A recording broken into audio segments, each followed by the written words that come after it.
que nous essayons d'échanger. J'ai proposé que nous nous retrouvons à cette heure-ci pour que tout le monde soit là. Il y a ceux qui travaillent, il y a les parents, il y a les élèves.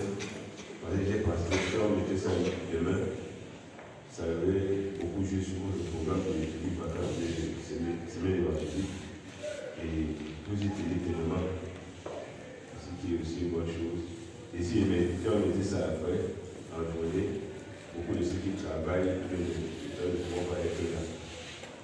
Soit il y a que ce soit les petits enfants, mais les enfants, n'est-ce pas, qui peuvent déjà comprendre, avoir une réflexion sur le mariage. Donc, notre plan ici montre que ce sujet nous intéresse particulièrement. Et cela va vous intéresser pour les jeunes, pour les parents, pour les serviteurs, pour tout le monde. Donc, j'ai appelé ça une causerie. C'est là que j'aimerais parler de cette causerie, c'est que j'attends aussi que chacun soit libre de dire ce qu'il pense, de faire connaître sa pensée. J'ai demandé de poser des questions dans des situations qui sont actuelles, on peut en parler. Nous sommes là pour une causerie. Je voudrais que ce soit assez ouvert et que chacun se sente libre de poser la question. Alléluia. Amen. Je voudrais, nous savons tous que nous avons notre livre, Les fiancés à la foi. On peut s'arrêter là et puis garder les fiancés à la foi. Mais j'ai trouvé que c'est nécessaire, de ranimer notre mémoire afin que nous puissions participer à l'église étudiale. Donc c'est une causerie et chacun peut avoir à poser une question. Notre devoir, c'est de vous ramener dans l'ordre de l'Église. L'Église a un ordre que nous devons suivre et c'est notre devoir de vous ramener dans l'ordre de l'Église. De manière que commence pas aujourd'hui, le monde a été vécu dans la société humaine. C'est pas seulement dans la vie des petits conservateurs. Dans toutes les sociétés, il y a eu le mariage. Mais dans l'Église, à cause de beaucoup de difficultés que l'Église au commencement a eu, et dans le but d'éliminer cette difficulté, l'Église a sorti ce livre, puis a donné des orientations pour le mariage. Et nous restons là-dedans. Donc chacun pourra poser la question et aura la réponse. Nous allons parler du mariage. Après, nous allons parler de la procédure à suivre dans l'église pour le mariage. Après, on va parler des fiançailles et la célébration du mariage. Nous parlons aussi des pièges qu'il faut éviter et les discussions que l'église prend. Donc, chacun est libre de poser la question. Ça vous intéresse? Parce que nous aussi, à un certain moment de notre vie, cela nous a intéressé. Moi aussi, je suis un enfant de l'église et j'ai grandi dans ces dispositions d'ordre. Et le plus souvent, quand nous allons à côté et que les conséquences commencent à tomber sur nous, on demande la présence. Or, si on est là instruit et on va tomber dans un piège, c'est qu'on est tombé volontairement. Or, ce n'est pas bien de perdre des jeunes frères, des jeunes sœurs à cause de l'ignorance volontaire. Nous l'avons dans notre conscience, en sachant que nous avons fait ce que nous pouvons faire. Il voulait dire d'abord cette conclusion du nom de Dieu. Il dit, voilà l'orientation que je viens de vous donner. N'attendez plus d'autres révélations en dehors de cela.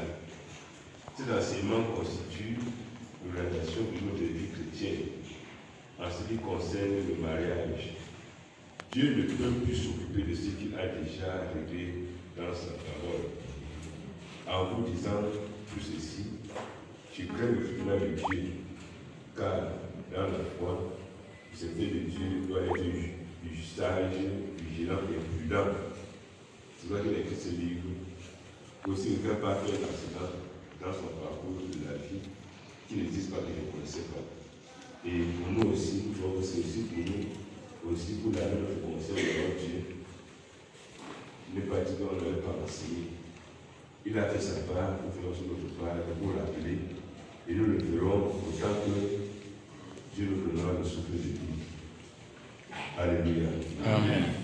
Le mariage, qu'est-ce que le mariage? Le mariage est institué de Dieu. C'est l'union de deux personnes, un homme et une femme, qui ne sont pas des consanguinité, et qui ne sont pas des frères charnels. Dans le livre c'est Dieu qui a institué le mariage, le livre de Genèse, chapitre 2, verset 23, verset 24.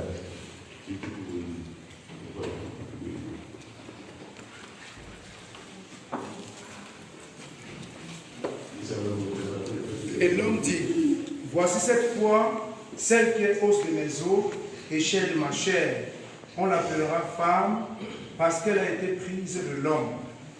C'est pourquoi l'homme quittera son père et sa mère et s'attachera à sa femme et ils deviendront une seule chair. Donc nous voyons que Dieu a institué le mariage pour apporter la joie. L'homme est satisfait, dit voici cette fois celle qui est os de mes os et chair de ma chair, on va l'appeler femme. Et il disait pourquoi l'homme quittera son père, il quittera sa mère, il s'attachera à sa femme, et les deux deviendront une seule chair. Voilà comment Dieu a institué le mariage. Donc le mariage n'est pas une institution d'une société humaine. Dans toutes les sociétés où les gens existent, le mariage existe de diverses manières. Chacun a sa manière de célébrer ces biens-là. Et l'Église aussi a sa manière selon que le Seigneur nous a enseigné. Donc le mariage est une aspiration de l'être. C'est tout le monde aspire à se marier. Même ceux qui disent que le mariage ne vaut rien sont ceux qui ont beaucoup cherché le mariage. Dans la société, il y a des gens quand ils sont des féministes et tout ça, ainsi de suite. Ce sont les gens qui ont eu l'échec et comme ils n'ont pas pu réussir, ils ont décrété que le mariage ne vaut rien. Donc le mariage, tous les êtres humains, puisque tous les êtres humains aspirent au mariage. Notre ex entier aspire au mariage. Voilà, c'est là qu'il y a des trucs. Essayez de parler, asseyez-vous là, c'est ça, asseyez-vous. Venez avec cette truc comme ça, pendant tout le monde. Asseyez-vous là, tout ça c'est l'église. Donc tout le monde aspire au mariage. Ce n'est pas seulement les chrétiens, tout le monde se marie. C'est Dieu qui a voulu comme cela. C'est l'ordre naturel des choses, de la création. Et comme Dieu l'a institué, n'est-ce pas, Dieu met sur le mariage. Dans le livre de Genèse, chapitre 1, verset 28, Genèse, chapitre 1, verset 28. Dieu les bénit et Dieu leur dit, soyez féconds, multipliez, remplissez la terre et la sujettissez. Voilà le but du mariage. Le but du mariage, c'est pour accomplir cette disposition de Dieu. Dieu les bénit et Dieu leur dit, allez, soyez féconds, multipliez, remplissez la terre et la sujettissez. Nous voyons dans cette parole, dans ce verset, le but du mariage, c'est de multiplier. Dans l'ordre de Dieu, c'est que dans le foyer, dans un couple, dans un mariage, on a l'ordre de multiplier. Si les gens parlent de multiplier hors du mariage, ça devient le désordre. Multiplier, remplir la terre et assujettir la terre. Assujettir la terre veut dire dominer sur la terre, ça veut dire traiter la terre de manière à retirer de la terre notre nourriture. C'est-à-dire le travail. Et le mariage a pour but de lier un homme et une femme et qu'ensemble, il faut qu'on puisse bien comprendre, ensemble, ils joignent des efforts pour tirer de leur travail ce qu'il faut pour vivre. Assujettir la terre, c'est le travail, c'est le de travailler avec tous nos efforts aboutissent à assujettir la terre. Quel que soit ce que nous faisons, ça aboutit. Le but, c'est d'assujettir la terre, c'est de sortir de la terre tout ce qui nous est nécessaire pour vivre. Quand est-ce qu'on se marie? La Bible dit qu'il y a un temps pour toutes les choses. Il y a un temps pour ramasser, il y a un temps pour jeter. Si on a de ramasser, on jette, puis on a de jeter, on ramasse, on va prendre de nourriture. Tu vois que chaque chose a son temps. On ne se marie pas à n'importe quel temps. Donc, le mariage est pour ceux qui sont là à l'âge de pouvoir assujettir la terre. Peut-être qu'ils n'ont pas fait assujettir, mais qui ont l'âge d'assujettir la terre. Quand on parle d'assujettir la terre, il faut voir tous les moyens que l'on peut disposer pour travailler, pour sortir, pour prendre soin de soi-même. Donc, quand les gens sont là à mesure de pouvoir subvenir eux-mêmes à leurs besoins, c'est qu'ils sont assez grands pour se marier. Parce qu'on ne doit pas se marier et vivre encore sous la dépendance des parents pour toujours. Non. On doit être capable de pouvoir s'assumer. C'est là le plus souvent on vient dire que je veux me responsabiliser. Quand je dis je veux me responsabiliser, que je voudrais me sentir capable de prendre soin de moi-même et de prendre soin d'autres personnes. C'est la responsabilité. C'est je suis capable déjà de veiller sur d'autres personnes et de moi-même, de veiller sur leur bien-être, de veiller sur leur épanouissement, de les rendre heureux, je suis là capable de les rendre heureux. C'est ça que vous avez dit, et qui détourne le sang du mariage. Mais pour nous les chrétiens, nous restons dans ce que Dieu, dès le commencement, a voulu. L'homme quittera son père et sa mère, et s'attachera à sa femme, les deux deviendront une seule chair. Donc, qu'est-ce qu'il faut pour le mariage? Pour le mariage, il faut la bonne côté. Il faut la santé, si on a la santé. Si on a la santé, on a la force, on a les aptitudes physiques, morales, intellectuelles, spirituelles, pour pouvoir se mettre la terre. Cela est optimal pour pouvoir se marier. Je ne dis pas que pour se marier, il faut avoir beaucoup d'argent. Je dis bien les aptitudes. Quand on a les aptitudes physiques, intellectuelles, morales, spirituelles, on peut se marier. Parce qu'avec ces aptitudes-là, on peut créer, on peut travailler. On ne se marie pas parce qu'on a beaucoup d'argent. Non, on se marie parce qu'on veut construire. On veut construire, on veut bâtir. On a les mains, on a la tête, on a les pieds, on a la salle, on a tout ce qu'il faut pour pouvoir construire. Et on cherche quelqu'un avec qui on va construire. On a quelqu'un avec qui on va construire. Le mariage n'est pas le fait à porter. On vient là quand tout est déjà disposé. Non. Si ça arrive, quand monsieur il est bâti rapidement, mais ce qui est sûr, c'est que, quel que soit le cas, on vient tout bâtir. On vient pour construire et non pas pour jouir simplement. Alléluia. Donc tous les mots que je dis là sont bien posés. Vous pouvez me poser des questions là-dessus. Après, vous me laissez seulement prendre le temps de développer logiquement. Après, vous aurez le temps de poser autres questions. Mais je vous laisse poser les questions après chaque réplique. Qu'est-ce que vous voulez qu'il batte à la fin? Bien. Après chaque réplique. Voilà. J'ai déjà la première réplique, c'est la question. Là, on parle du mariage. Qu'est-ce que le mariage? Pourquoi le mariage? Quand on se marie? Et qu'est-ce qu'il faut pour se marier? Ce sont les questions à poser, vous posez. Je ne pose rien. Donc, il y a une question qui est bête. Il y a une question qui est déviante. Il y a une question. Donc, chaque question est une souffrance. Et à chaque souffrance, on va apporter une solution. Donc, chacun se sent libre de poser sa question. Si on a des questions, on continue. À quel âge exactement il faut le micro. Quand le garçon est mineur, il y a l'âge mineur, il est dit tout à l'heure, on se marie quand on a l'habitude déjà complète sur le plan physique, sur le plan intellectuel, sur le plan moral. Tout ça, il y a des activités qui nous permettent de pouvoir déjà assujettir la terre. C'est le responsable. Ça veut dire que prendre soin de soi-même d'abord et prendre soin de l'autrui. Quand un enfant ne peut pas encore prendre soin de lui-même, il faudra qu'on voit quelques solutions sont prises pour qu'il puisse prendre soin d'une autre personne. Parce que ce qui fait qu'on ne marie pas les mineurs, par exemple, on va sur la charge des parents. Mais quelqu'un qui peut déjà, il n'y a pas une âge déterminé. On a vu des gens qui sont, des garçons qui sont mariés à 2 ans, d'autres qui sont mariés à 20 ans. Ça dépend des possibilités qu'ils peuvent disposer. Il n'y a pas un âge particulier pour cela. Mais ce qui est sûr, c'est qu'il faudra qu'il soit quand même majeur. C'est notre question. Oui. Oui, papa, tu as dit que le mariage n'est pas un prêt-à-porter. Je voudrais bien comprendre ce terme-là. C'est-à-dire que le mariage n'est pas, on ne vient pas au mariage parce que tout est là, on a la voiture, le village, tout ça. S'il y en a, s'il ne veut pas faire de Dieu, c'est là que possible, on va s'en voir là-dessus.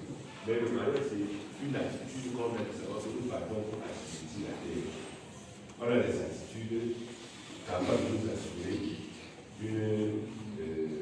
un bon assouplissement de la terre de travail.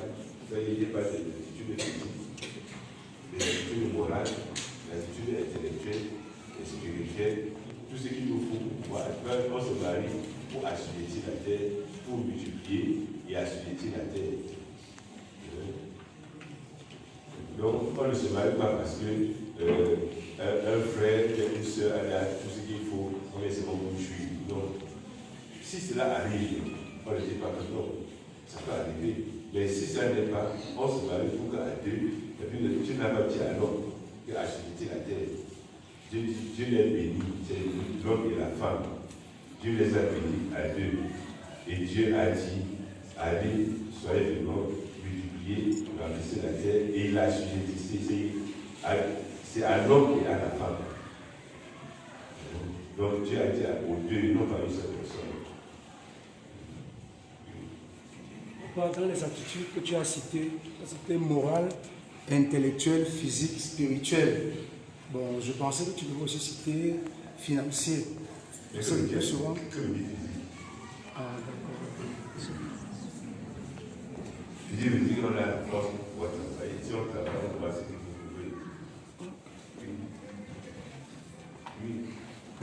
Oui, papa, je voudrais savoir comment faire donc, si ce que tu fais dans le mari, reconnaître qu'une personne a ses attitudes nécessaires pour pouvoir se marier avec elle. Si tu peux d'accord le penser, tu es d'accord. Si tu veux les exiger de conseil, si chaque instant que je suis là capable de pouvoir, dans ma chambre, tu ne vas pas te marier pour vivre là. C'est toi qui dois savoir que tu peux prendre soin de moi, c'est que soin des exiger. Parce qu'on se marie pour assurer la terre, non pas pour aller faire la presse.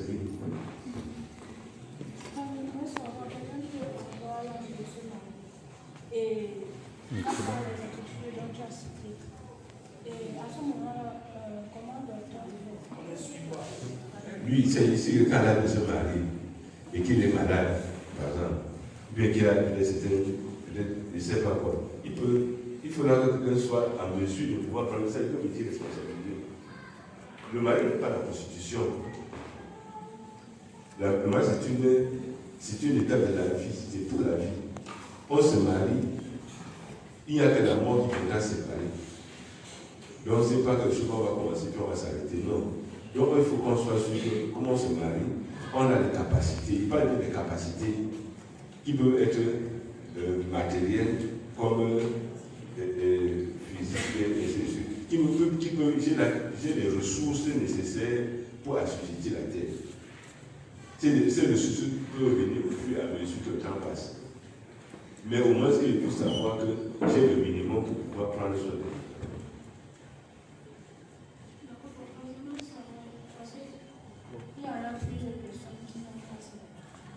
Mais si quelqu'un est paresseux, non, Dieu a donné à chaque personne une main, une tête, 2 yeux, une bouche.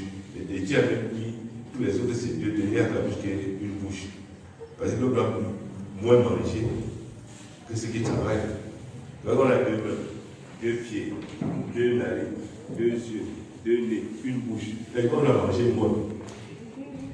Si quelqu'un mange plus qu'il ne travaille, il ne va pas avoir la capacité qu'il faut. Donc, dès que l'homme vit, il sait que je peux me marier. C'est un tournant, c'est un carrefour incontournable. Et on se prépare au mariage, c'est le plus tôt possible. Ce n'est pas quelque chose qui arrive subitement. Donc on doit se préparer. Et il y a des gens qui, à 40 ans, qui ne sont pas encore prêts à se marier, à 50 ans, qui ne sont pas encore prêts à se marier. Bon, il y en a des personnes comme cela. Mais ce qui est qu'on se marie lorsqu'on voit qu'on a des attitudes capables. C'est un enfant de 20 ans, tu veux qu'il y ait des capacités, il veut se marier. Même lorsque de 50 ans, tu veux qu'il n'est pas encore mieux pour se marier. Donc c'est une attitude qui est personnelle, c'est jamais qui va avoir. Mais seulement, comme c'est quelque chose que c'est Dieu qui a mis en nous, nous avons dans notre être des choses que Dieu a placées, que je peux appeler l'horloge biologique. À un certain moment, notre corps nous dit que tu dois te marier. À un certain moment, notre corps nous dit que tu dois te marier. Même les transformations que nous avons sur notre corps, et tout ça montre que Dieu se prépare là pour savoir que tu dois te marier parce qu'il y a la procréation et l'assainissement de la terre. Et beaucoup d'autres choses qui vont rester dedans. Donc, si quelqu'un est dans le désordre, il va dans le désordre. Mais le mariage n'est pas le désordre. Le mariage, c'est une vie bien ordonnée et bien encadrée par la parole de Dieu. Il y a des gens qui sont des attardés, qui sont des petits-enfants, et qu'on doit prendre soin d'eux. Il y a d'autres qui prennent conscience de leur état et puis ils se responsabilisent. Il y a des gens qui trouvent un peu de se marier là, et 70 ans arrivent, ils ne sont pas mariés, ils créent le problème à la société. Mais c'est une étape de vie que tout le monde, tous les êtres humains sur la terre doivent travailler, doivent traverser le mariage. Alléluia. Je voudrais que papa explique un peu comment le mariage n'est pas la prostitution. Je vais expliquer comment. La prostitution, c'est quand un homme se dit qu'on est marié, puis on est avec qui on parle de. Le mariage, c'est une institution, et une institution a des règles pour être vécue. Comme tu vois là, le sous-préfet, il ne vient pas seulement prendre service, il y a plusieurs cérémoniels, on vient l'installer, on fait ceci, on le nomme, et ceci. Avant qu'il prenne service, même le mariage, on ne se marie pas au carrefour. Quand quelqu'un qui veut me marier, ça veut dire qu'il y a tout un cérémoniel, il y a la fin, on clôture par la célébration officielle. Le mariage est officiel. Quand quelque chose n'est pas officiel, c'est qu'il est officieux. Et ce qui est officieux, c'est la fraude, c'est la prostitution. Alléluia. Amen. C'est pour ça que dans le livre de Marcel.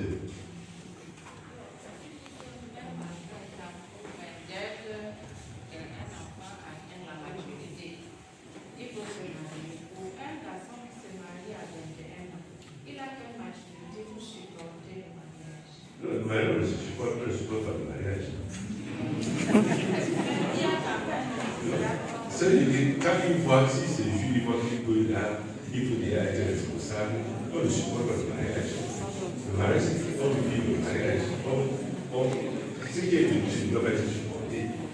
C'est quand il y a des temps, le diable entre là pour moi, on supporte la sécurité, à cet été, on supporte la prière, on supporte tout. Mais quand c'est de Dieu, on ne supporte pas.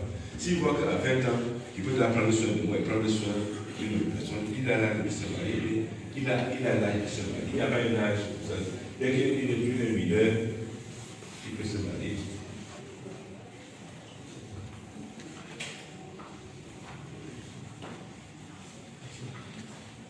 Et papa, je voudrais comprendre le mot assujetti. Assujetti veut dire dominer.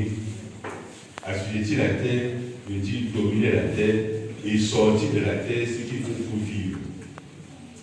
C'est-à-dire que tout ce que nous pouvons avoir sur la terre, toutes les richesses que nous pouvons avoir, tout cela sort de la terre. Il n'y a rien qui ne sort de la terre. Même les dépenses qui sortent de la terre. Même le livre aussi sort de la terre. Même la révélation c'est de la terre.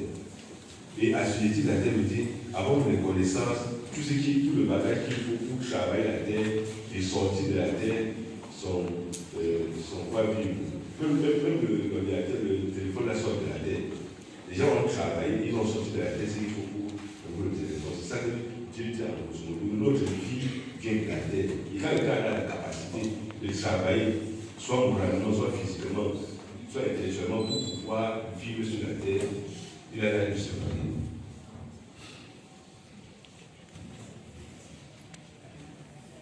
Là, le livre du combat de Jésus à la foi, que chacun cherche à la foi et lit et relit, il me dit que les gens doivent tout prier. Ils doivent tout prier pour le mariage. C'est vrai que dans nos assemblées, nous prions pour le mariage, mais c'est un sujet très important. Dans la méditation de cette semaine, j'ai parlé de la famille pour montrer l'importance de la famille. Une famille, c'est une maison où il y a un père, il y a une mère qui sont légalement mariés, il y a les enfants, il y a ceux qui sont sous leur responsabilité. Avoir un nouveau mariage, c'est une gangrène pour la vie. Il n'y a rien qui est plus mauvais que d'avoir un mauvais mariage. Avoir un bon mariage, même le ciel est à côté. Et que quand on a un bon mariage, on persévère bien. Même la vie chrétienne devient plus aisée. Mais quand on a un mauvais mariage, c'est une gangrène, c'est une souffrance. Quand on va dire qu'on supporte seulement, on ne peut pas supporter le mariage. On supporte lorsque c'est pas bien fait. Donc l'Église prend le temps, parce que la famille est une grande importance. Nous qui sommes ici comme ça, nous sommes des cellules de nos maisons, des cellules familiales. Si la cellule est aidée, on transporte ces désordres dans l'Assemblée. Le président de l'Assemblée va en pâtir. Donc, lorsque le mariage est mal fait, c'est comme on a eu un mauvais mariage, ça devient très difficile pour la persévérance. Donc, pour les êtres, ça devient comme une malédiction générationnelle. Parce qu'on a fait plus mal le mariage, on va donner l'héritage aux enfants, tout va arriver à nos enfants, et ainsi de suite. Ce qui fait que certaines personnes, à un certain moment, disent, puisque les parents ont soutenu le mariage, moi, ils ne peuvent pas me marier. C'est un héritage. Donc, les gens doivent prier activement. C'est là le premier suivi de prière que les gens doivent avoir. Même les parents doivent prier que Dieu dirige le pas des enfants, que Dieu dit vos pas, pour que chacun puisse, le moment venu, avoir le mari ou bien la femme avec qui ils vont persévérer pour la vie éternelle. Il ne faut pas se marier après tu commences à regretter. Donc quand il y a cela, c'est que le choix n'a pas été bien fait. Ou alors c'est des choses qu'on va marcher. Le mariage, c'est pour le bonheur. Adam dit, voici cette fois ce qui est cause de mes os, et chair de ma chair, on l'appellera femme. Ça veut dire, il a trouvé un bonheur. Comment le bonheur peut devenir encore un malheur? C'est qu'il y a quelque chose qui n'a pas marché. C'est pour ça que les gens doivent prier vraiment avec assiduité.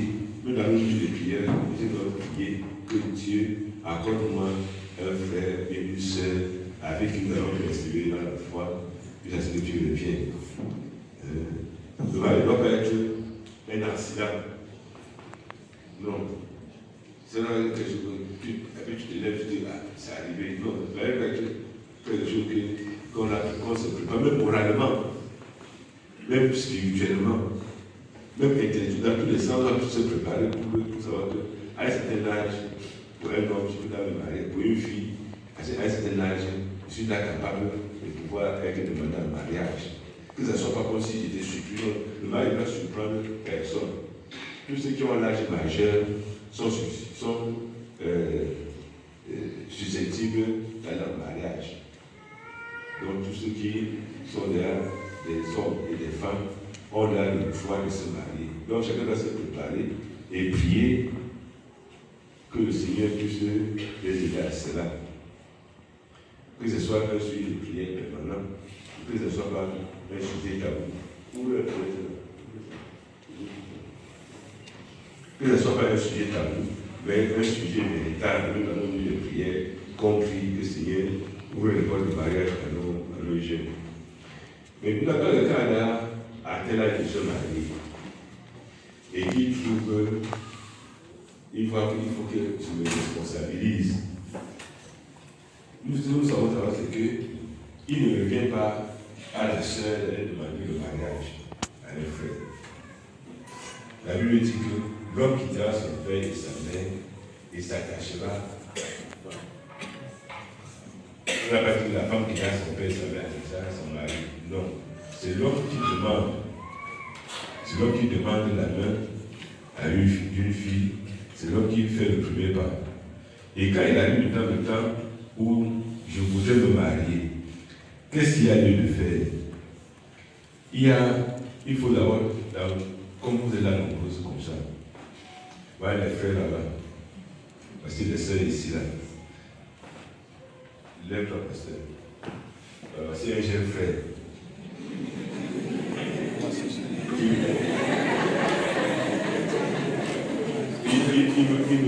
Il veut se marier. Il regarde au milieu des jeunes sœurs. Il regarde au milieu des sœurs et il trouve que je peux prendre celle-ci et celle-là. Il peut prendre celle-ci. Ce qu'il va faire, il y a une procédure à suivre. Et beaucoup de personnes pêchent quand ils ne suivent pas ce que l'Église a déjà institué. Il y a une procédure très simple et très noble que l'Église a mise sur pied pour que chaque frère trouve une contrainte, n'est-ce pas, qu'il faut dans l'Église. Dans la maison de Dieu, on n'a pas besoin d'aller dehors chercher une femme. Il y a au milieu de vous, il y a une qualité de fille. Au milieu de vous, il y a une qualité de garçon. Les géants, les gros, les bruns, les noirs, les gros, les minces, les ceci, les riches, les pauvres, il n'y a qu'une qualité. Au milieu des jeunes sœurs aussi, il n'y a qu'une qualité. C'est que par orgueil et par l'amour du péché, qu'un frère peut dire, pas moi, une sœur ici, là. Non. C'est par orgueil et par l'amour du péché, la convoitise du monde. Bien que je sais que tous les frères sont des villageois. C'est l'orgueil. C'est l'orgueil qui pousse les gens à dire des choses pareilles. Au milieu de vous, vous avez tout ce qu'il faut. Et Dieu a disposé que chacun, dans le monde de Dieu, doit se marier. Il n'est pas nécessaire de partir chercher ailleurs. Et ailleurs, vous ne trouvez pas les anges. Vous trouvez les êtres humains avec toutes les qualités et les défauts que l'on peut avoir. Donc, tout commence par le choix du conjoint. Il y a deux possibilités, selon ce que l'enseignement nous dit, ce que la Bible nous enseigne. Il y a deux possibilités de se marier. De trouver une femme, une fille dans l'église à qui on pourrait se lier par le lien du mariage. Soit par les parents, ça peut être les parents spirituels, ça peut être les parents biologiques, c'est les parents. Ils peuvent voir leur garçon, ils disent que nous avons regardé, on a vu que telle sœur peut aller avec le garçon. Comme aussi, il y a une autre possibilité qui n'est pas le garçon lui-même. Il peut trouver que non, lui, il a ses critères de choix et qu'il voit tout de suite qu'il épouse ce qu'il a choisi. Les deux possibilités sont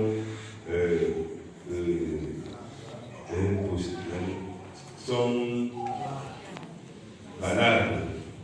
Si quelqu'un se dit que bon, moi, je veux chercher ma fiancée moi-même, il peut le faire. Et même plus de ça, si on lui demande une fille en mariage, elle peut recueillir la vie de ses parents, quand elle parle des parents biologiques ou parents spirituels. Comme elle peut dire, j'ai réfléchi, j'ai vu, Dieu m'a parlé, et c'est celui comme vous avez parlé là. Que j'ai fait un temps de prière, et Dieu m'a parlé, Dieu m'a convaincu. Chacun est libre de le faire. Mais ça veut dire qu'en toutes les choses, vous devez tout faire pour bien lire le livre que nous avons. Je veux bien prendre quelques exemples. Quand vous lisez dans le livre de l'histoire d'Isaac. Vous savez Isaac ne connaissait même pas qui se marie. C'est après mon père qui a trouvé que mon fils a l'âge de se marier.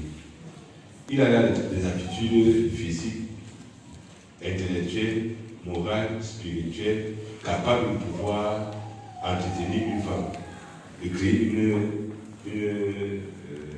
un foyer. Et il a pris sur lui l'engagement d'envoyer son serviteur, où est-ce la vie de Genèse chapitre 24. Il envoie son serviteur avec les recommandations que voici, comme tu vas partir chercher la femme à mon fils Isaac, ne prends pas une femme cananéenne. Il ne faut pas une femme cananéenne. Il y en a beaucoup. Et il y a des belles, il y a des ceci, il y a même les gentils, il y a tout cela. Mais je ne veux pas une femme cananéenne. Va là où je suis sorti. Là où il y a ma famille, c'est là-bas. Parce qu'ils ont la qualité de fille que j'aime. Va prendre une fille là-bas pour mon fils Isaac. Et il va partir, il va trouver Rebecca. Alors on peut verser 63, Genèse 24, 63 à 67. C'est très important de lire ça. Isaac était malheureux. Quand il est sorti pour méditer, il est dans la réflexion. Parce que sa mère venait de mourir, Sarah était dans la mort, il était abattu. Et il est sorti pour méditer dans le champ. Il leva les yeux et il regarda. Et voici, des chameaux arrivaient. Rebecca leva aussi les yeux, vit Isaac et descendit de son chameau. Elle dit au serviteur, qui est cet homme qui vient dans les champs à notre rencontre? Et le serviteur répondit, c'est mon Seigneur. Alors elle prit son voile et se couvrit. Le serviteur raconta à Isaac toutes les choses qu'il avait faites. Isaac conduisit Rebecca dans la tente de Sarah, sa mère. Il prit Rebecca, qui devint sa femme, et il l'aima. Voilà. Il n'a pas demandé que pourquoi on fait une décision souvent comme ça, comment mon père fait une décision sans me dire. Est-ce qu'il ne faut pas me dire? Quand le serviteur a raconté à Isaac, voici, ton père m'a envoyé aller chercher une femme pour toi. Voici comment j'ai marché, comment j'ai marché. Voici, je suis en train de venir avec elle. Il s'est pas mis à discuter, il a dit que son père ne veut faire qu'un bon choix pour lui. Avec tout le travail de son père, que c'était à donner, c'est le nom de Dieu. Il a accepté. Et il a accepté, non pas pour se plaindre après, puisqu'après on va voir qu'il y a une difficulté qui va venir dans le couple. Rebecca est stérile. S'il n'avait pas une bonne conscience, son père ne va pas. Si tu vas venir de moi, il ne sait pas, il n'était pas prêt à prendre une femme étrangère. Parce que tu es parti par une femme, là, il n'en touche pas. Il va faire comment il a essayé. Non. Comme c'est des choses qu'il a acceptées de tout son cœur, ils ont géré ça devant avec Dieu. Ils ont géré ça avec Dieu, comme Abraham aussi a eu le problème avec Sarah, qui était aussi stérile. Il ne s'est pas fait de sorte qu'on va donner une femme, parce qu'il doit donner une femme, et elle n'accouche pas, elle fait comment? Non. Isaac a accepté de tout son cœur, avec sa responsabilité. Il n'a pas dit le moment, mon père me force seulement de prendre une femme. Il me force seulement de prendre une femme. Quand il ne veut pas me marier, il me semble de prendre une femme. Non. Il a accepté de tout son cœur. Et ils ont mené une vie paisible. Les difficultés sont venues. Rebecca a été stérile. Elle n'accouchait pas. Mais ils ont dit, bon, allons devant Dieu. Parce qu'ils avaient une vie. Si la femme d'Isaac était une Cananéenne, elle partait vers notre Dieu, et chercherait les écorces, et chercherait les ceci, et ainsi de suite. Et ils ont dans la maison deux orientations. Pendant que Isaac s'est en train de prier comme son père, sa femme s'est en train de faire comme ses parents font. On va de dans la maison, ça ne peut pas être possible. Or, comme ils ont eu une même souche de croyances, ils ont eu une même souche, ils sont partis devant Dieu. On va dire, Isaac a parlé à Dieu. Et Dieu a béni Rebecca, elle a eu des jumeaux. Et le premier. Or, quand le gars accepte, il doit être capable de pouvoir assumer. Sans plus dire, bon, on m'a seulement forcé. On m'avait forcé, je ne voulais pas, mais on m'a forcé. Non, on ne force personne. Donc il y a le choix qui peut venir des parents. Il y a aussi des choix qui peuvent venir aussi de celui qui veut se marier. Je vais prendre des exemples ici dans la Bible. Dans le livre Ésaïe et Genèse 27, il est question d'Ésaü. Ésaü s'est aussi marié, mais les parents n'étaient pas très contents du mariage d'Ésaü. Parce qu'Ésaü est parti prendre des femmes et le cœur de sa mère n'était pas bien, comme son père n'était pas content. Et on va voir que cela va induire Ésaü dans beaucoup de difficultés. Oui. Genèse 27, 46.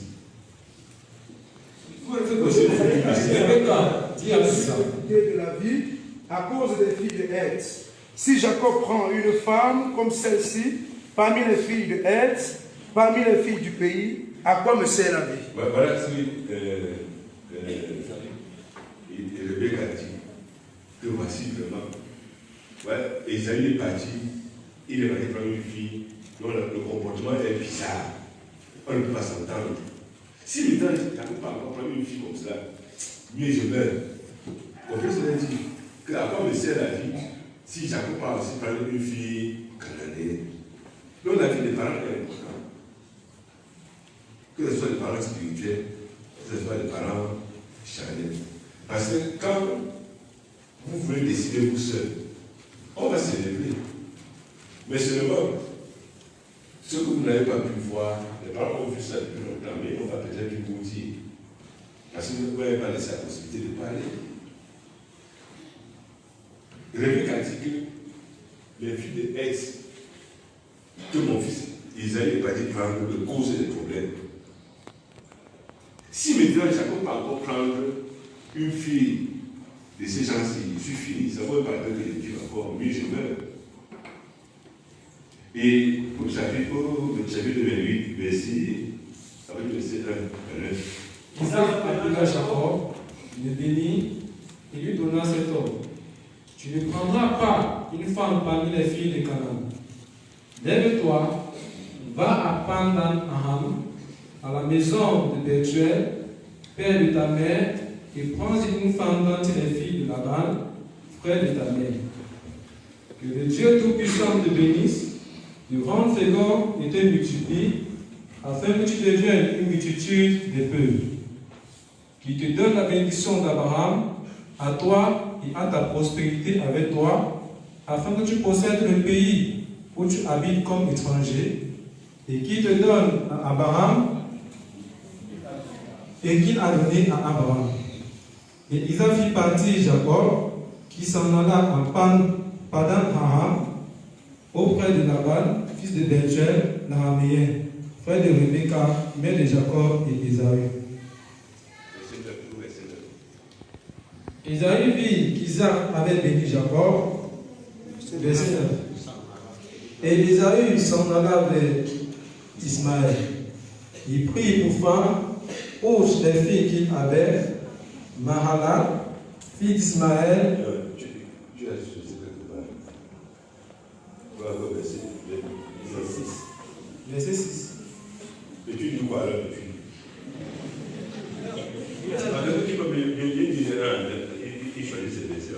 Et Isaac, je commence au verset 5. Et Isaac fit partir Jacob, qui s'en alla à Padan Aram, auprès de Laban, fils de Bethuel l'araméen, frère de Rebecca, mère de Jacob et d'Ésaü. Ésaü vit qu'Isaac avait béni Jacob et qu'il avait envoyé à Padan Aram pour y prendre une femme. Et en le bénissant, il lui avait donné cet ordre: tu ne prendras pas une femme parmi les filles de Canaan. Il vit que Jacob avait obéi à son père et à sa mère et qu'il était parti pour Padan Aram.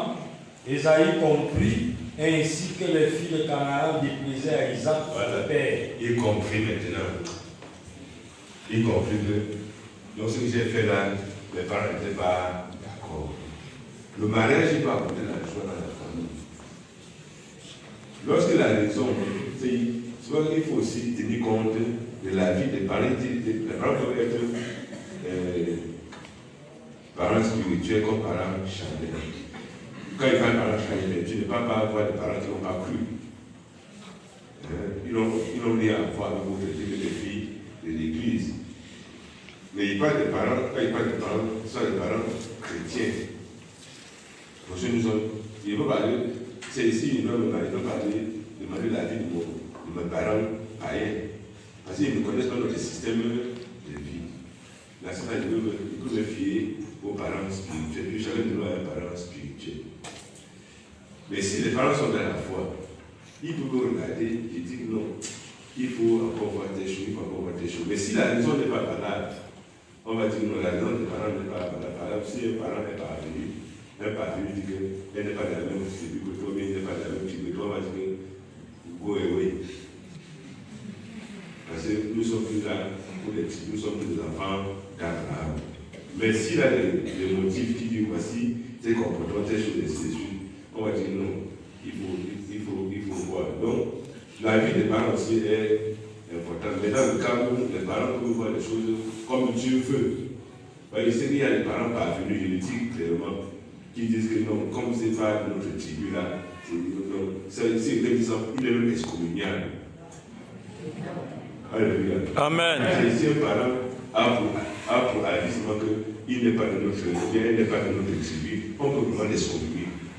Parce qu'au milieu des enfants de Dieu, cela ne doit plus se dire. Nous sommes tous les enfants d'Abraham. Et si on a le Saint-Esprit, c'est que le but de Babel est tombé. Donc on ne peut pas entendre quelqu'un dire qu'il n'est pas de notre tribu, il n'est pas de notre village. Non, on ne peut pas entendre ça. Si un parent donne ça comme raison, vraiment, il y a besoin de parents parvenus. Ce sont des ramassis qui sont au milieu de nous, qui causent des problèmes. Ce qu'on va voir tout à l'heure, les critères qu'il faut pour choisir un fiancé ou une fiancée. Donc, la vie des parents fait aussi. Vous voyez, Jacob a béni, Isaac bénit Jacob. Et c'est là où Esaü comprend que, donc on vient de des femmes païennes là, mon père n'était pas content. Et pour reconnaître ça, il va nous apprendre encore les filles d'Ismaël, pour encore ajouter la plaie sur la blessure. Mais Jacob a parti, comme son père lui a dit, il dit, Esaü a vu que Jacob est parti, comme ses parents lui ont dit, pour aller prendre une fille de leur famille, de leur nature, de leur vie. Comme eux aussi, Isaac est parti prendre une fille de leur vie, même Jacob va aussi prendre une fille de leur vie. Et on va voir aussi, dans le Genèse 29, le cas de Jacob, qui lui aussi va vouloir se marier, et il va lui-même décider d'épouser Rachel. Mais, comme il n'a pas d'expérience, on va le jouer. Il lui manque d'expérience. Il n'a pas su comment on fait. Et on va le jouer. Donc, il y a souvent que les gens peuvent manquer de l'expérience. Ils ont besoin de quelqu'un qui va leur dire comment on va faire. De peut-être jouer aussi. Alléluia. De peut-être jouer. Donc, il y a tout cela. Il y a beaucoup de gens qui veulent se marier. Qui ont vraiment trouvé même une vie avec qui ils veulent vivre. Mais les parents les déjouent. Les déjouent pourquoi? Parce qu'ils dépensent. Et ils partent créer le champ devant. Et puis le garçon, on va s'en dire, ce n'est plus possible. On a déjoué. Donc, il faut donc savoir comment faire. Quand j'ai trouvé une sœur, comment est-ce qu'il va faire pour procéder? Il y a beaucoup de mariages qu'on a habité, on va dire frère. Le moment où la sœur a été là informée, il n'y a aucun passé qui peut encore continuer. Pourtant, c'était vraiment son choix. Mais comme il n'a pas pu sur les règles, on va se dire que ça devient difficile. Donc il faut que les gens puissent comprendre cela. Comme tu peux aussi trouver un frère que tu pourrais même épouser. Mais les procédures ont été faussées. Et finalement, tu te maries avec celui que tu avais pourtant désiré. Parce que la nouvelle a été dépensée. Il y a aussi ceux qui arrangent en secret. Qui arrangent en secret pour venir mettre le secret de Dieu sur le fait accompli. On va revenir là-dessus. Alléluia. Amen. Donc, que ce soit lorsque, avec la vie des parents, ou bien lorsque on a choisi soi-même, quand on a dépisté parmi belle-fille que vous êtes là, la fille qu'on voudrait épouser, on garde le secret. On va chercher un dirigeant de mariage. Ce n'est pas n'importe qui a le droit de diriger un mariage. Quand vous pouvez vous marier et vous partez parler à tout le monde, sachez que les gens ont le groupe de prière. Et là, le groupe de prière va prier pour que la pensée que tu as dans ton cœur se réalise. Et là, le groupe de prière va se parler dans le groupe de prière. Il veut le commenter. Finalement, la pensée que tu as donnée à la maman, que maman, tu vois la sœur à maman, tu vois toujours qu'on a venu la demande de mariage. Actuellement, on a eu un cas de mariage comme cela, on a vu un frère avec une cassette sur le plaid, et avant le lendemain, on a trouvé tout ce qui parlait, la sœur a dit que je suis d'accord. Alors, avant qu'on ne puisse se demander officiellement, un truc comme ça, c'est une raison, on ne peut pas continuer. Donc, quand un frère voit peut-être parmi les jeunes sœurs qui sont là, celles qu'il voudrait épouser, il va chercher d'abord le dirigeant du mariage. Il n'est pas permis au père que peut-être je suis peut-être le père, mon enfant veut se marier, on a fait ensemble qu'on va prendre des sœurs. J'ai dépense, il m'avait voir, parce que je suis le père. Non. À moins que le père peut-être soit un pasteur qui a le droit de diriger un mariage. Si le père n'est pas là, ils doivent aller voir un pasteur. C'est parce que là, on va parler de serviteur de l'Assemblée.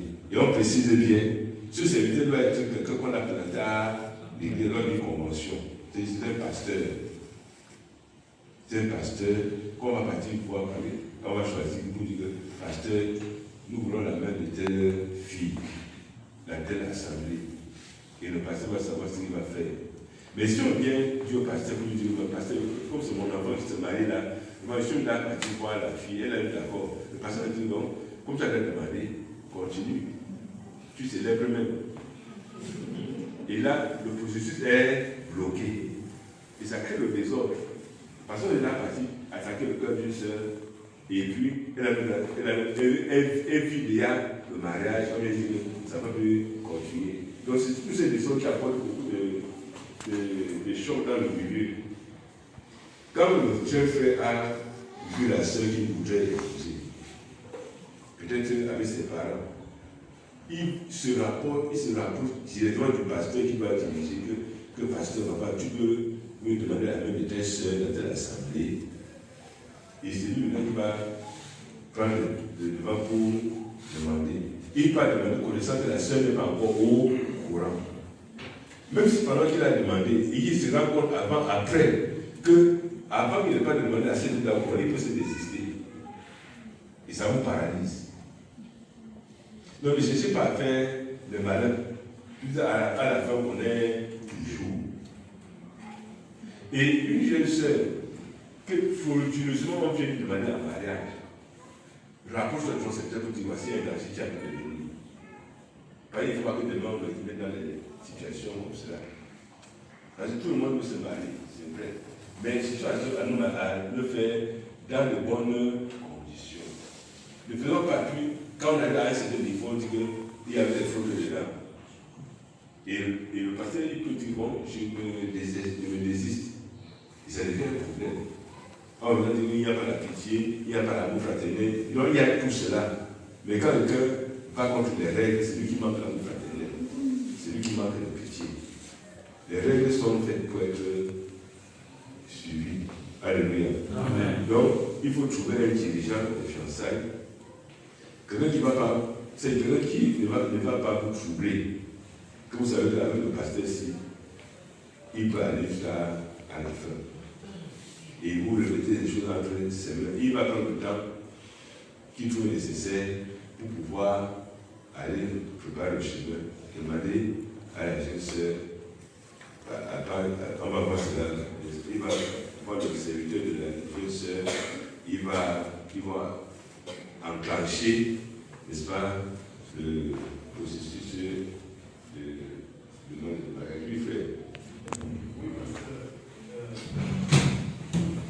Ce que tu viens d'expliquer, c'est que le jeune frère doit se rapprocher du pasteur, celui-là qui doit conduire ses fiançailles. Oui. Alors, il y a une ambiguïté dans le livre des fiançailles dans la foi. Je vais lire. Je vais lire. Puisque j'ai été, en tout cas, je m'étais retrouvé devant cet embarras. Oui, un jeune frère, une jeune sœur qu'il aime et avec qui il désire vivre. Dans ce cas, il ne doit rien dire à l'intéressé, ni rien manifester à son égard. Il doit s'adresser à son responsable d'assemblée. Oui. Donc, mon problème c'est à ce niveau, il doit s'adresser à son responsable d'assemblée. Oui. En tout cas, la compréhension directe, c'est que le responsable de ce jeune frère-là, il doit s'adresser à lui. Oui. Et donc, il n'est pas question de s'adresser au responsable qui trouve qu'il peut diriger ses fiançailles. Je relève cela parce que le jeune frère peut ne pas, ça veut donc dire, selon ce que tu as dit, il peut ne pas s'adresser au responsable de son assemblée et se rendre compte que celui qu'il veut qui dirige ses fiançailles, il est dans telle autre assemblée, il va s'adresser à lui. Je crois que c'est ça. C'est pour ça qu'il y a une ambiguïté. Il n'y a pas d'ambiguïté. Si tu lis bien le livre, on va dire le responsable là, qui doit diriger le mariage, doit être celui qu'on a présenté à la convention. Je suis dans l'assemblée. J'ai mon serviteur qui n'est pas pasteur. Je veux me marier. Je dois lui dire que, serviteur, j'ai trouvé une jeune soeur dans telle assemblée. S'il n'a pas été planté à la convention, il n'a pas le droit d'aller demander. Il va se même l'occasion peut dire, bon, comme je voudrais me marier, je voudrais que tel pasteur qui est ailleurs là, puisse diriger mon mariage. Puis toi, tu ne peux pas le faire. Le serviteur n'a pas autre chose à faire que de pouvoir contacter ce pasteur-là. Que voici un jeune frère, soit l'envoyer vers lui, ou du bon, il l'envoie vers toi, parce qu'il désire se marier, il a sollicité que tu puisses conduire ses fiançailles. Je vais donc poser ma question. Tu fais quoi depuis? Je vais donc poser la question. Alors, le responsable du frère a été présenté à la convention. Il y a un autre responsable aussi qui a été présenté à la convention. Le jeune frère informe son propre responsable et part rencontrer l'autre responsable qui a aussi été présenté à la convention. Est-ce possible? Il est libre. Cela ne ressort pas ici. C'est ça qu'on fait.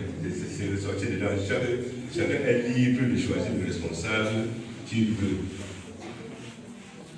Il peut dire à son serviteur que bon, serviteur, je voudrais que mon mari soit conduit par tel pasteur.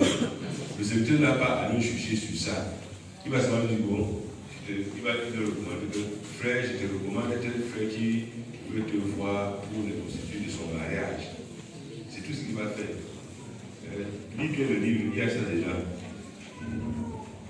Mais si ce n'est pas un pasteur, il n'a pas de vrai pasteur, il va savoir dire bon, tu veux que quel pasteur dirige? Il ne peut pas dire que tel pasteur dirige, il va lui recommander, que bon, va le voir, il va l'envoyer que bon, voici un jeune frère qui voulait se marier, il a sollicité que tu l'aides dans son mariage. Tous les pasteurs sont vos pasteurs. Chacun est libre de pouvoir choisir le pasteur qu'il veut. Mais que ce soit, non pas en concurrence avec son serviteur sur place, que ce soit en toute association, que ce soit avec lui. Que ce soit comme le frère a voyagé là, il est parti à Douala, il a fait un pasteur pour son mariage, que lui il n'est pas là. Non, c'est pas bien.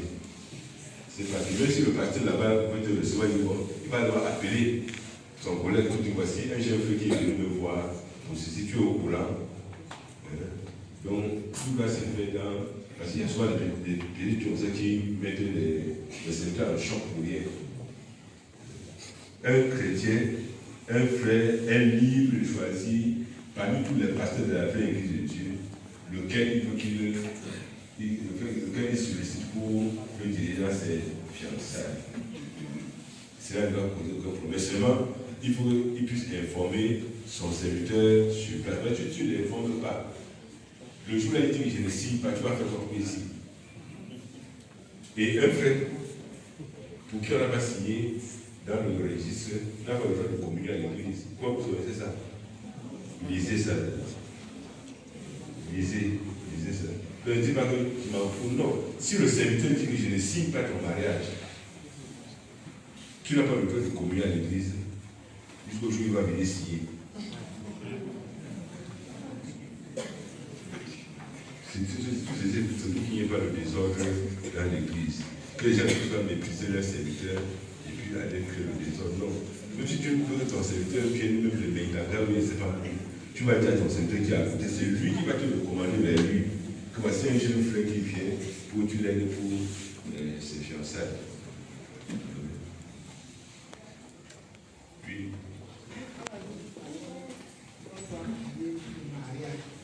Mais il y a souvent, on dit que le mariage n'est pas spirituel. Mais la nourriture n'est pas spirituelle, non, nous la nourriture. La nourriture est spirituelle. Le travail est spirituel. Là, on ne fait pas comme ça.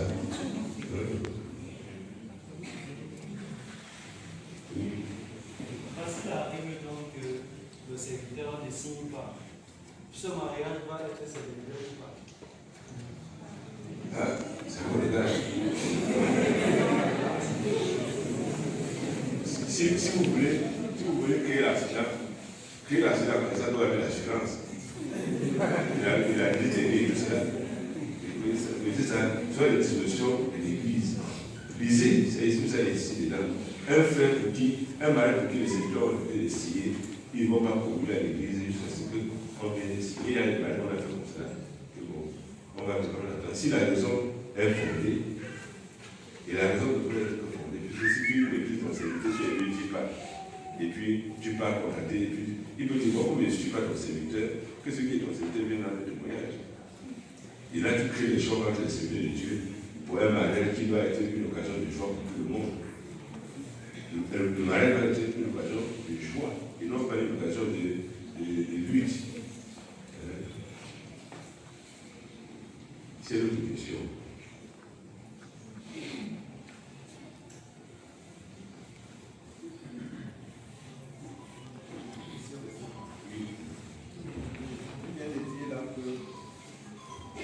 Les jeunes frères doivent considérer la vie des parents spirituels avant de se marier. Donc si la vie des parents spirituels est sur un mobile qui n'est pas valable, peut-être tu vas, et les jeunes frères négligent et qui pensent cela être marié.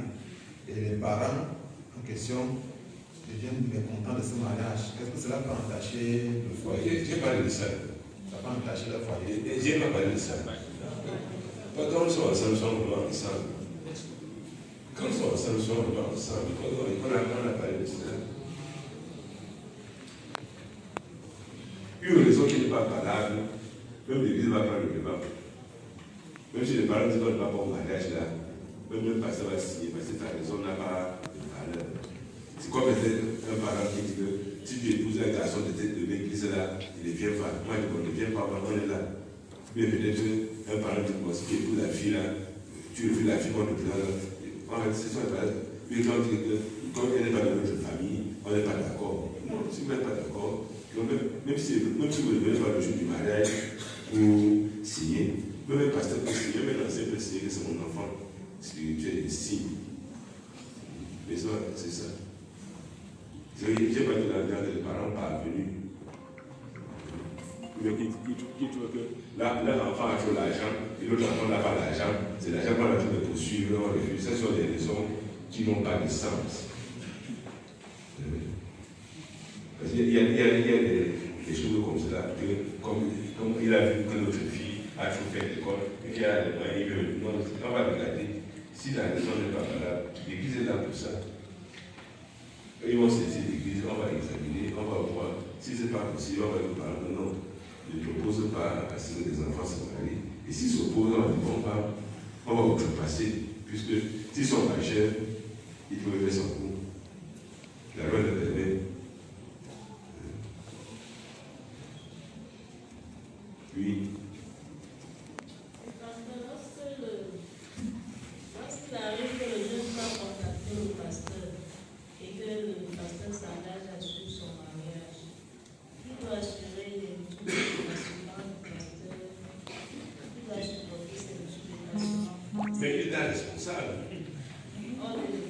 il sent qu'il faut déjà le faire. C'est pas que le pasteur doit se rendre. Non. S'il dit qu'il veut le marier, c'est qu'il a tué les solutions pour pouvoir se marier. Mais qui ne se marie pas? Qui se marie pas, il va se marier gratuit. S'il met le pasteur en mission, il va assumer ses frais de mission. S'il va attendre que le pasteur appelle, il doit mettre le prix de téléphone. S'il veut que le pasteur monte, il va payer son carburant. S'il ne peut pas faire, il dit, papa, je n'ai pas d'argent. On va dire, comme tu n'as pas d'argent, attends d'abord quand tu as l'argent, on va commencer. Ou alors il dit, bon, après tout, c'est mon enfant, je vais gérer. Il dit, ça dépend, mais ne partez pas faire le mariage comme si. Là, je pense qu'il voudrait, par exemple, peut-être, on me demande la main d'une fille. Si moi, je vous fais tout à l'heure, il n'y a pas de anges sur la terre. Et si vous voyez un ange sur la terre, soit l'ambition, soit c'est un ange déchu. Mais soit les anges déchus, les anges de Dieu viennent et puis l'ange encore aussi. Il n'y a pas des anges sur la terre. Chacun a ses qualités, chacun a ses défauts. Et pour quelqu'un qui n'a que les qualités, cela n'existe nulle part. Et aussi dire aux sœurs que attendre un frère qui va être comme, je ne sais pas, comme la lune, bien comme le soleil, s'il est comme le soleil, sache qu'il pleut. C'est pas vrai. C'est vrai. Si tu veux qu'il brille comme le soleil, je sais que là, dans la brillance là, il y a la chaleur là, il est là. C'est toi qui brille comme le soleil. Quand il va commencer à te brûler, tu vas, non, c'est pour tout. Chaque chose a son côté. Nous sommes des êtres humains qui avons nos capacités, nos qualités et nos défauts. Le choix d'un conjoint et d'une conjointe doit être basé sur ses caractères naturels et spirituels. Vous êtes tous des enfants de Dieu qu'il est accordé à vous aimer les uns les autres. Alléluia. Maintenant, quand il s'agit du mariage, il faut maintenant voir, est-ce que la sœur, naturellement, a des attitudes qui peuvent convenir à mes attitudes, ou bien elle a des capacités spirituelles qui peuvent nous permettre de pouvoir envisager une vie chrétienne épanouie. Si je veux me marier, il vient trouver une sœur qui est bien dans mon réunion, qui veut conduire des prières, qui veut savoir si elle touche pour la qualité là. Si tu as cherché le problème, quand il veut maintenant dire, il faut prier à minuit, il va dire, allez, je m'en sacrifie, même quand il ne priait pas. S'il vient aussi, un frère vient vers moi, et puis il doit dire non, le frère là, souvent on le voit, souvent on ne le voit pas. S'il accepte, il sait à quoi je m'en tiens. On se base sur les qualités naturelles et sur les qualités spirituelles. Parce qu'il y a des qualités, il y a des choses, des valeurs que la nature nous a données. On ne peut pas prendre ça à l'école. Il y a des choses que nous acquérons par l'école, par l'apprentissage. Tu peux voir un frère qui est mal habillé, parce qu'il n'a même eu à connaître quelqu'un qui peut bien l'habiller. Il suffit de lui acheter de beaux habits et faire qu'il vienne bien se laver. Tu vas voir que c'est un jeune homme très beau. Mais comme il s'entretient mal et tout cela, tu dis, non, ce sont les valeurs sur lesquelles on doit passer à travailler. On doit voir, est-ce qu'il a un bon comportement? Est-ce qu'il a un bon... est-ce qu'il est bien? C'est sur ça qu'on doit se baser, non pas sur les... Est-ce qu'il a fait l'école? Si on n'a pas fait l'école aujourd'hui, on peut faire demain. Est-ce qu'il a l'argent? L'argent se cherche. On peut pas avoir l'argent aujourd'hui. Et en travaillant ensemble, on a solidité la terre, on a beaucoup d'argent. Donc, il y a beaucoup de choses sur lesquelles quelqu'un dit, quand le frère m'a demandé ça, mon cœur ne va pas. Qui a dit son cœur ne va pas? Parce que c'est une compréhension qui a détruit beaucoup de jeunes sœurs. Demandez à vos mamans. Alléluia. Demandez à vos mamans que quand le père t'avait demandé la main m'avait battu. J'ai vu les mamans qui ont pleuré. Alléluia. J'ai vu les mamans qui ont pleuré. Comment ils viennent me demander la main? Et pourtant, ils ont fait un bon mariage. Donc, ne laissez pas des chimères, des choses qui n'existent pas. Non. Vous voyez que quelqu'un qui ne vous connaît pas, il vous demande la main pour une fois que ton cœur bat. Non. À moins que vous avez arrangé quelque chose avant. Donc, c'est vraiment qu'on a besoin de témoignages. Comment le frère s'y est? Il percevait comment? Il vit comment? Il vient de telle famille, on peut me demander comme ça. C'est pour ça que bon, il y a certaines valeurs naturelles qui sont avec lui, on peut se battre avec. Alléluia. Mais dit que, je vais dire, la première, les mamans sont là, non? Vous êtes là, non? Oui, papa. C'est vrai, tu es là, non? Quand le frère t'avait demandé avec ton cas battu,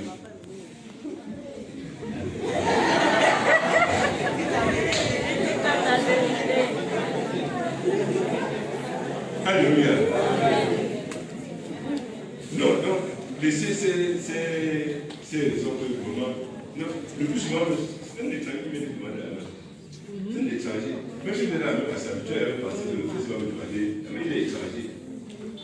C'est même maman qui ne fait pas de surprise. Comment? Ça fait même comment il vient de demander même la main. C'est pas normal. C'est pas normal que tu ne le sentes même bien. Mais prends le temps. Alléluia. Ne le pousse pas. Il n'est pas ceci, il ne vit pas bien, il est comme ça. Demande seulement. Et on va te dire, tu vas faire les qualités et tu vas te décider. Donc voilà pourquoi c'est une mauvaise appréciation. Le mari n'est pas la convoitise.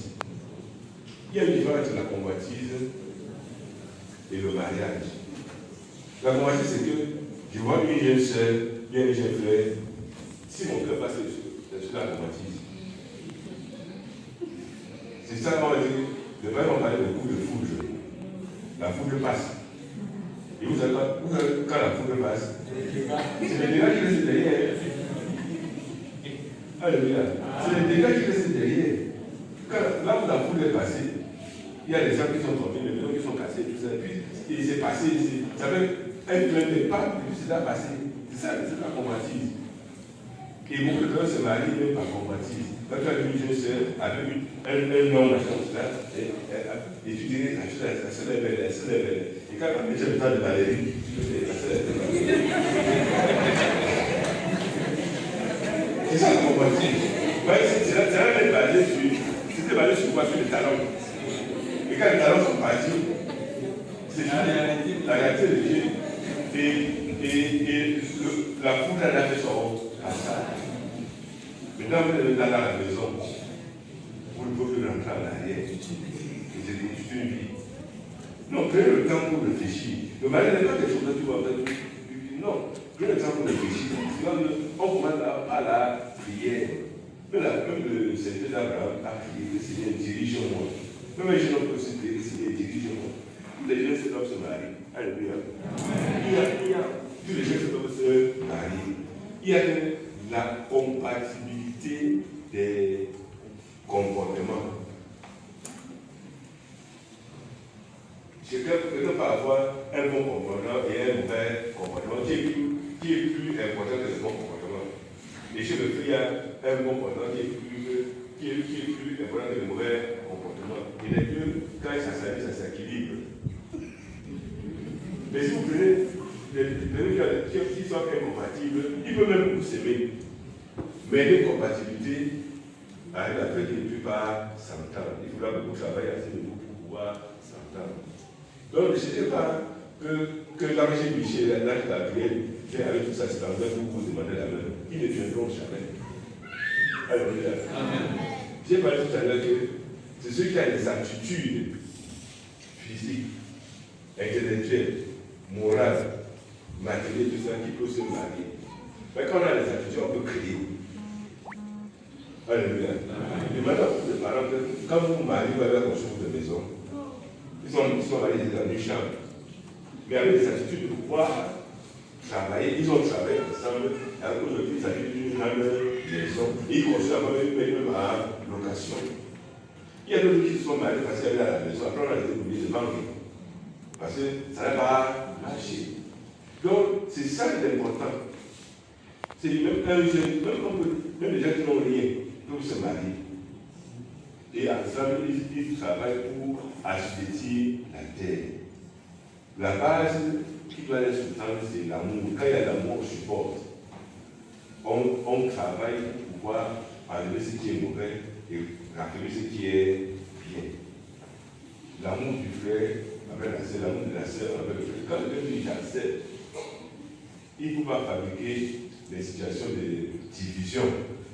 Il faut donc travailler pour la convergence d'unité. Il y a beaucoup de gens qui acceptent, après on va dire, il y a des mauvaises bouches. Qui vont dire, tu as acheté le frère là, tu vas pas y manger. Même à chaque jour. Et tu vois la part de c'est vrai, hier il avait la villa. Même le fils il avait la villa. Et tu attends le culte, il va dire, ah, il a pas de la villa. Alors que tu ne vois pas ça. Les gens te prennent leur yeux où tu maintenant commences à avoir bien. Tu vois une soeur. Après, tu vois la soeur là, elle est trop. Tu vois la famille, c'est vrai. Elle a pas la cette personne là. Finalement, au lieu d'avoir dit, commencer à avoir le dégoût. Non, c'est très mauvais. Quand vous acceptez, assumez votre choix. Travaillez pour construire et non pas pour détruire. Et non, il faut de vous tous ceux qui vont venir vous dire un message qui va vous décourager. Parce que pour accepter, vous allez quand même faire un temps. Pour dire au pasteur, je vais accepter, tu as quand même le temps d'observer. Tu as le temps de voir beaucoup de choses. Tu as le temps de prendre même certains renseignements. Restez sur ta décision. Parce qu'il y a des gens qui ont des fiancés pour prendre. Alléluia. J'ai vu des gens qui ont déçu des fiancés pour prendre. Ça veut dire qu'il voit sa camarade, tel frère a demandé la main, il dit, ah, oui, je le fais là. C'était moi, il y a ça, il y a comment il fait. Et puis finalement, la sœur refuse. Comme c'était sa camarade la plus proche, c'est sûr ne parlait pas seulement. Il passe par ce qui est à côté de. Et la sœur, tu le sais, là, vous pleurez. Donc vous pleurez. Et parce que tu pleures, reste tu pleures. Elle est là partie.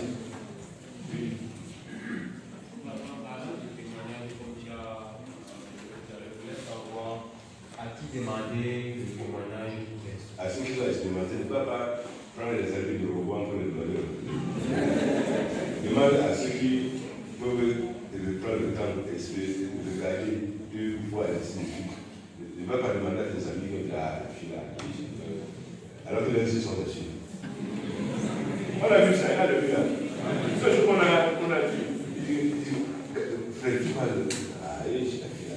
Comme tu vois, et après, tu pars chercher ailleurs, c'est ça qui calculait. Tu vas demander à un parent qui va prendre le temps, ça va être conseillé, ça va être un parent à la fois qui veut dire non, voici là les critères il a vu en électricité, qualité que tu ne vois pas. Toi, tu vois ça la beauté physique. C'est ça qui t'attire. Mais il va voir pour la beauté physique, la beauté mentale, la beauté dans beaucoup de choses. Comme il faut le dire, il faut le dire non, laisse. Parce qu'aujourd'hui, nous voulons donner des conseils. Et je crois que, poussé par la convoitise, vous tombez sur une sœur qui est aussi déjà préparée, et puis elle donne maintenant les choix à la maison, non, c'est pas bon. Dans l'église, elle nous sous ce livre pour que chacun puisse bien se préparer. Chaque jeune doit être préparé psychologiquement, moralement, notamment pour le mariage. Le mariage doit vous surprendre. À partir de 15, 16, 17 ans, le mariage doit surprendre une jeune sœur. Chacun de nous attend un mariage. La place de la femme est dans un foyer, et non pas ailleurs. Papa, tu nous as dit, on ne supporte pas le mariage. quand ce qui vient de Dieu ne se supporte pas. Et tu nous as encore dit qu'un frère qui n'a rien peut se marier. Il suffit d'aimer et avec amour, il peut supporter. C'est sûr, vous supportez que Dieu vous pose la question. Alors, tout ce que je dis là, vous supportez le bien.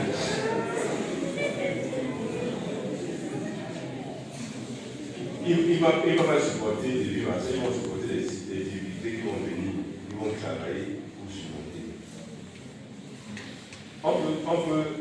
Même quand on voit un jeune garçon qui n'a pas d'argent, mais qui a une très bonne comportement, on voit son attitude morale, il est de bonne moralité. On voit comment il se bat, ça ne réussit même pas. Mais on voit comment il se. C'est pas un frère qui dort, après il se lève à utiliser le on voit comment il se bat.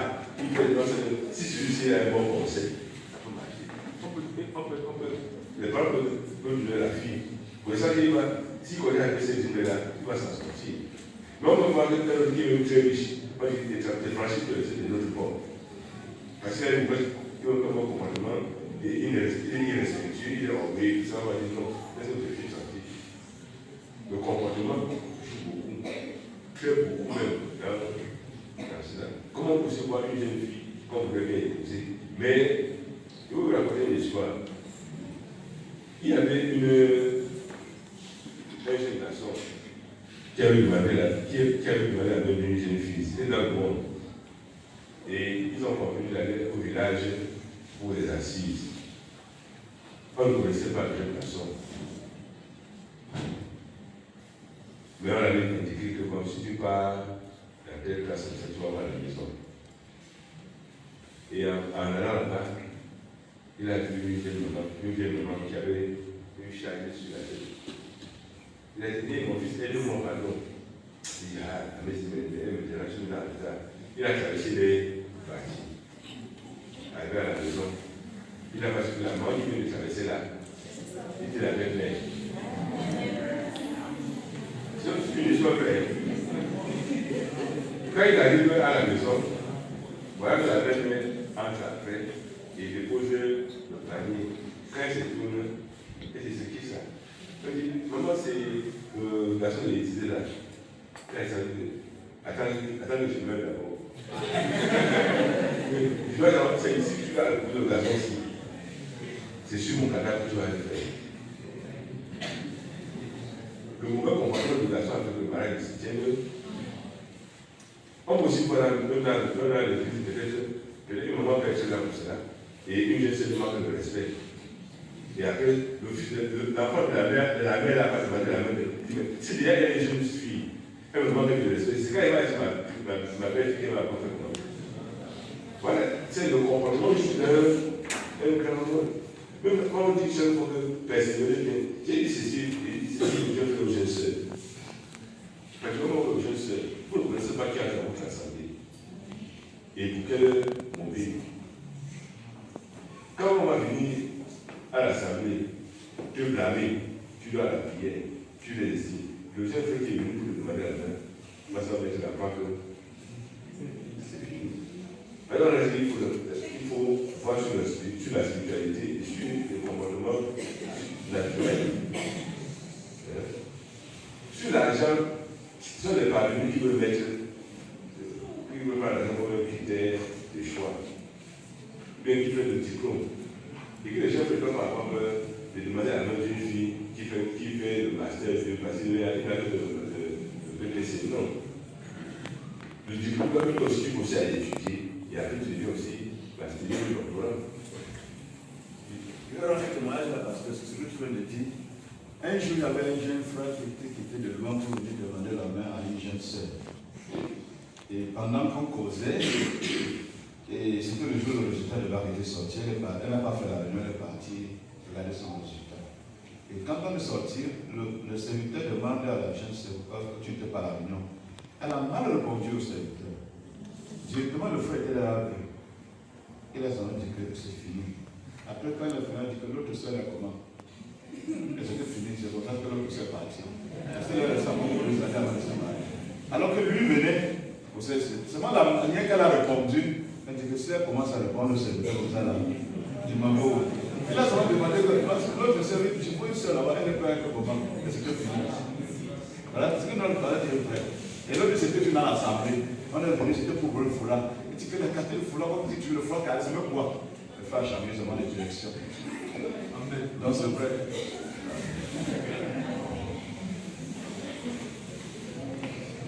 Alléluia. Donc les critères du choix doivent être que ce soit pour le frère, que ce soit pour la sœur, basez-vous sur les critères naturels et spirituels. Tout autre chose peut être amélioré. Ce qu'on a fait par le travail, par l'application, on peut le faire. Celui qui n'a pas fait l'école, j'ai connu des gens, il y a un ministre, une ministre, dans l'ancien gouvernement, il a été ministre de l'économie pendant des années. Quand il s'est marié, son mari était déjà un grand fonctionnaire. Elle a fait le coup du soir. Elle a travaillé les études, elle est devenue ministre. Son mari n'est pas ministre. Elle est devenue ministre. Donc, sinon, on peut apprendre, on peut apprendre. Ce sont des gens qui sont parvenus qui disent que je ne veux pas marier ce qui est trop instruit. Non. Non. L'épanouissement fait partie de l'être humain. Chacun a besoin de s'épanouir. La Bible dit que assujettissez la terre. La connaissance permet d'assujettir la terre. Si quelqu'un n'a pas beaucoup fait l'école, ne sois pas influencé par ceux qui ont fait l'école. Tu n'as pas fait l'école peut-être parce que tu as une autre obligation à suivre. Et celui qui veut faire l'école, à toi, si ta femme a un grand diplôme, c'est toi qui as le grand diplôme. Si ton mari a un grand diplôme, c'est toi qui as le grand diplôme. Mais si maintenant une seule qui est partie faire l'école, vraiment, elle n'a pas de problème dans le foyer, c'est une, ça ce sont des parvenus qui passent comme ça. Et les enfants qui manquent d'ouverture d'esprit. Parce que j'ai vu les frères qui se sont mariés, et la sœur avait bien envie de partir à l'école. Ils ont dit, bon, non, on ne peut pas faire la formation, l'école est finie. Parce qu'on lui a dit que quand une soeur a fait pour l'école, elle va te raisonner, elle va te raisonner. Mais si elle te raisonne, tu veux c'est le bien, c'est pas pour le bien. C'est pour le bien. Si tu réfléchis, tu gauche, et elle t'avait à réfléchir une fois. C'est pas important de l'école. L'important, c'est que vous puissiez mutualiser vos forces pour assujettir la terre. Pour que vous puissiez dire, bon, j'ai quelqu'un à la maison qui réfléchit bien, quand il y a quelque chose à faire, il est content que mon réfléchisse sur les choses, et puis elle va devenir le chef. Mais être influencé, être complexé parce que la femme a tout fait l'école, c'est vraiment, c'est un peu abouti. Ça ne doit pas être. Et est-ce que tu dois savoir aussi que la connaissance permet à l'homme de vivre. Donc le mariage n'est pas un facteur limitant. On a vu des gens qui sont mariés avec le BPC et qui ont terminé avec le doctorat. Ils ont marié. Donc le mari ne doit pas être. Quelqu'un qui a des ambitions ne peut pas s'arrêter parce que le monsieur se marie, mais il va rester à la maison. Non, sinon, la vie, c'est la connaissance. On ne se marie pas pour avoir de l'argent. Alléluia. On se marie pour vivre ensemble et bâtir une famille. Bâtir une famille. Et non pas, on ne poursuit pas l'argent pour aller se marier. Non.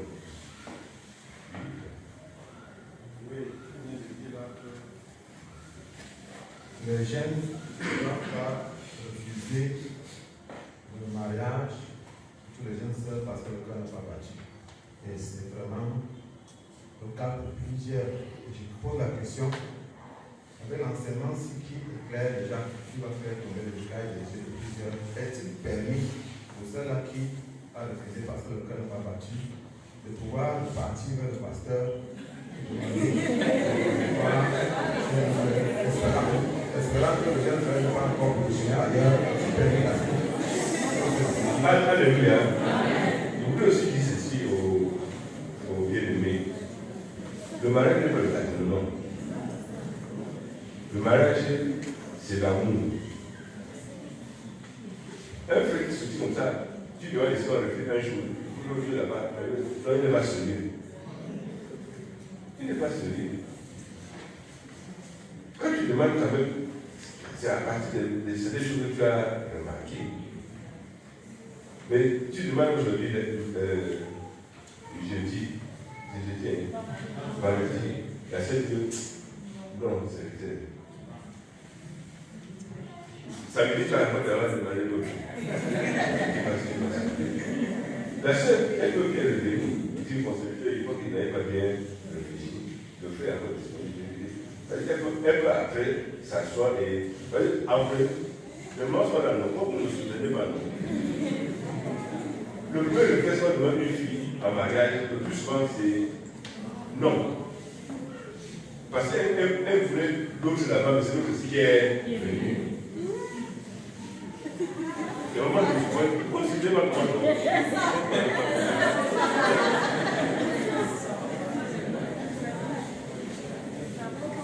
Oui, c'est vrai, mais on ne doit pas se précipiter pour dire non d'abord. Quand on fait ça, quand c'est comme ça, on prend encore du temps avant de se prononcer. Il y a ce qui disent quand même réfléchir. Parce que c'est la bêtise. Il y a ceux qui disent non parce qu'ils ne veulent vraiment pas. Mais il y a ceux qui disent non par bêtise. Ils n'ont pas réfléchi. Donc, quand tu vois une soeur qui ne m'a pas réfléchi, par exemple, tu vois, si elle dit que non, mais tu as bien réfléchi, souvent on laisse encore le temps.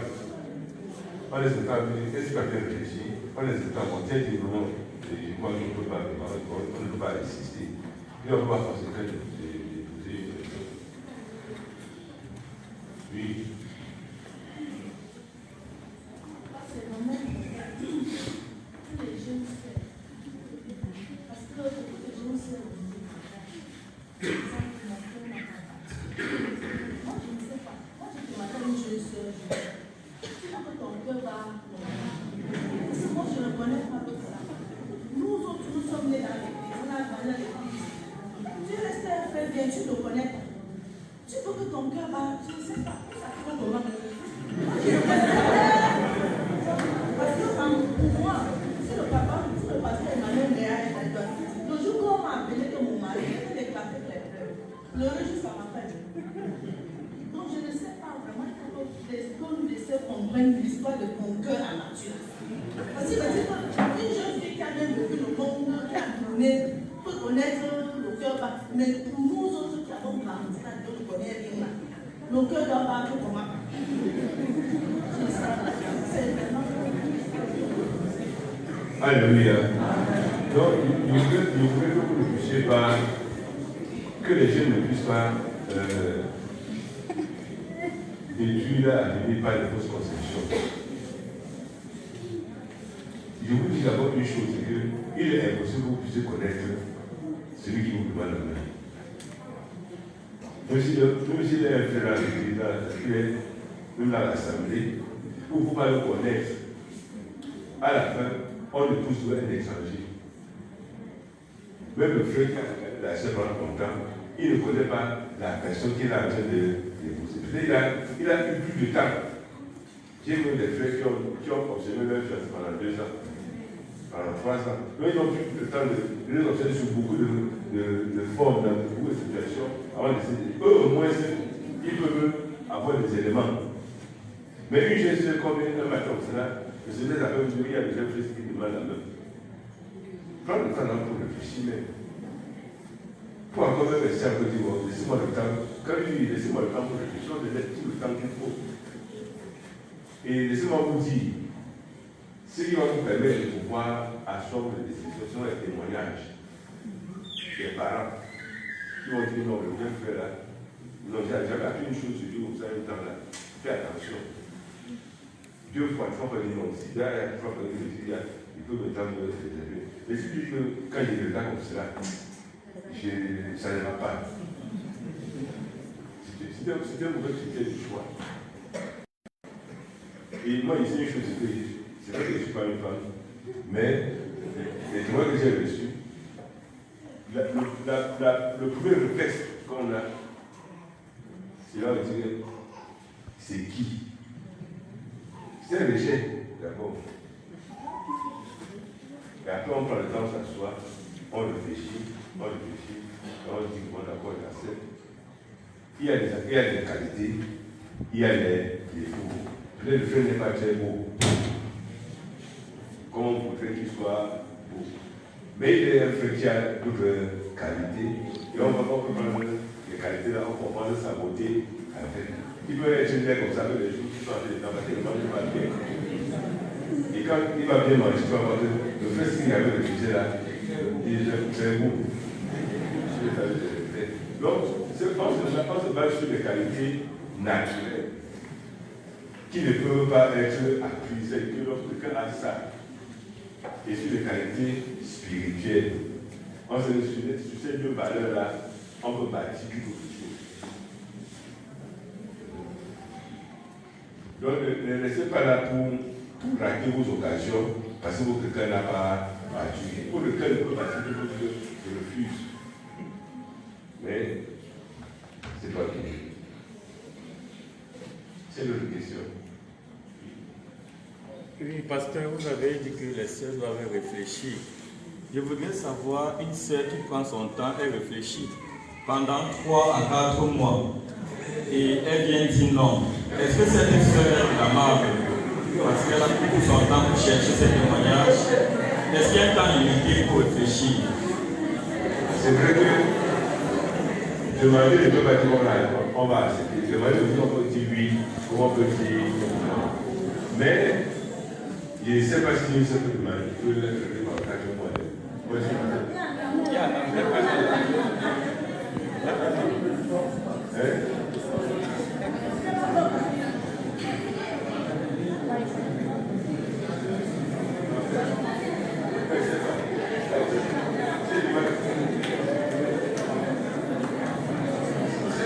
C'est même 6 mois.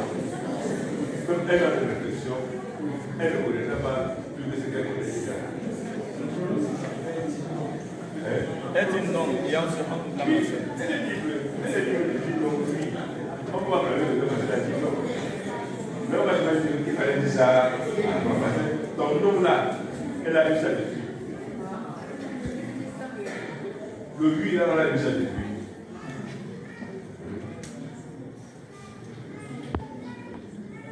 Alléluia. Laisse-moi lire ça dans le livre, s'il y a d'autres questions, vous poser. Quand on a donc trouvé sa fiancée, et qu'on a envoyé le pasteur demander, et qu'elle a accepté, il faut autant faire la confrontation. C'est-à-dire qu'on avait les deux, avec les deux serviteurs, le serviteur du frère et le serviteur de la sœur. On les confronte. Et voici le frère qui demande la main. Qu'est-ce que tu dis? Et que j'accepte. Après, on leur dit les règles assurant le fiancé. C'est à partir de ce moment-là que les fiançailles ont commencé. Et comme aussi à la confrontation, on peut voir que ça ne marche pas, on dit bon, on arrête. C'est quand, à tout moment, on va arrêter le mariage, on peut dire bon, dans le crise du pasteur, il voit que ça ne va pas marcher. Et on peut arrêter en douceur. C'est pas qu'on ne publie pas la demande en mariage. Parce qu'à tout moment, ça peut s'arrêter. Quand on a accepté, le pasteur m'a dit que bon, voici à partir de maintenant, vous êtes considérés comme des fiancés. Il y a maintenant la vie à suivre dans les fiançailles. On va vous donner les règles à suivre dans les fiançailles. On va vous dire que les fiançailles, c'est la période qui se coule entre la promesse mutuelle, le mariage et la célébration à l'église. Pendant cette période-là, l'Église ne voulait pas que cette période soit longue. À tout moment, arrêter les fiançailles. À tout moment, on peut dire que ça ne va pas marcher à raison. Mais que ce ne soit pas dans le désordre. Même Joseph prévoyait de se séparer le mari, mais sans la petite famille. Il avait trouvé que sa fiancée était enceinte. Il a dit bon, c'est mieux qu'on puisse arrêter, que ça finisse. Sans la petite famille, il pouvait commencer à parler. Oh, vraiment, ma mari était, elle est prostituée. Vous pouvez arrêter, on dit bon, ça va, on va continuer, on s'arrête là. Et on dit bon, le mariage est fini. Donc, il change de vie, ça lève ça. Je pense que c'est micro.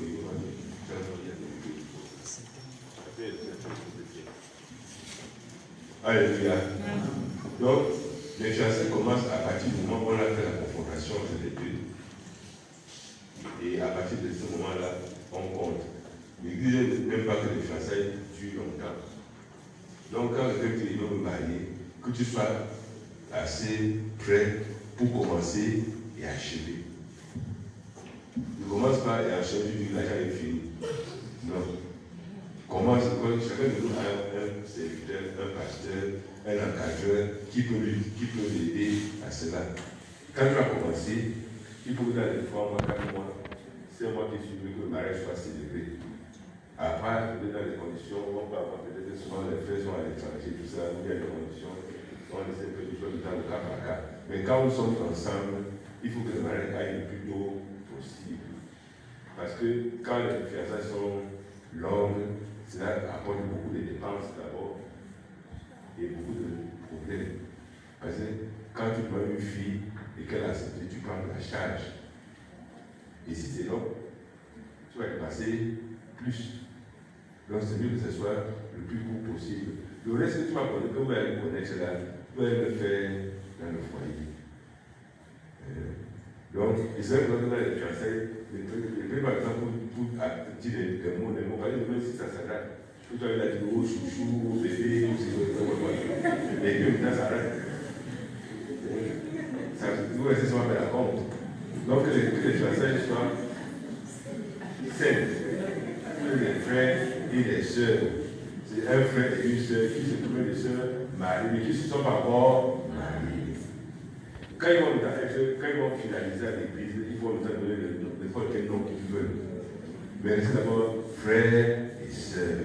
Parce qu'à tout moment, on peut arriver à trouver que la fête ne doit pas continuer. On peut arrêter ça.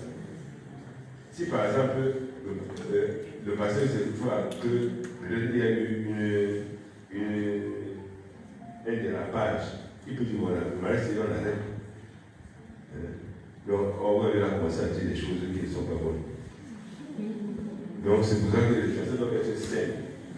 C'est la fiançailles des deux chrétiens. Et ça doit être bien vécu. Ce qui n'est pas permis par les fiançailles, on ne peut pas que le frère et la sœur marchent ensemble. S'ils doivent faire quelque chose pour une troisième ou quatrième personne, il ne peut pas prendre des photos. En fait, ça, il a le livre, il ne peut pas revenir là-dessus. Donc, il y a des règles à suivre. Le frère, la sœur ne peut pas dire, bon, il va rendre visite à mon fiancé et vice-versa, sans qu'il y ait une personne qui va les accompagner et être sûr que la personne là aussi n'est pas un complice. Personne n'a vu des gens qui sont des complices. Après, il dit qu'on ne connaissait pas. Non. Et tout, c'est pour éviter cela qu'on dit que non. Mais il n'y a pas de victime. S'il y a des lettres à faire, ça peut arriver qu'on a envie de pouvoir communiquer. Le pasteur qui dirige va prendre la disposition pour que vous puissiez avoir le temps de communiquer. Puisque les fiançailles, c'est la période où vous arrangez aussi le mariage. Quand vous avez de communiquer, vous avez besoin de parler et de vous connaître tout cela.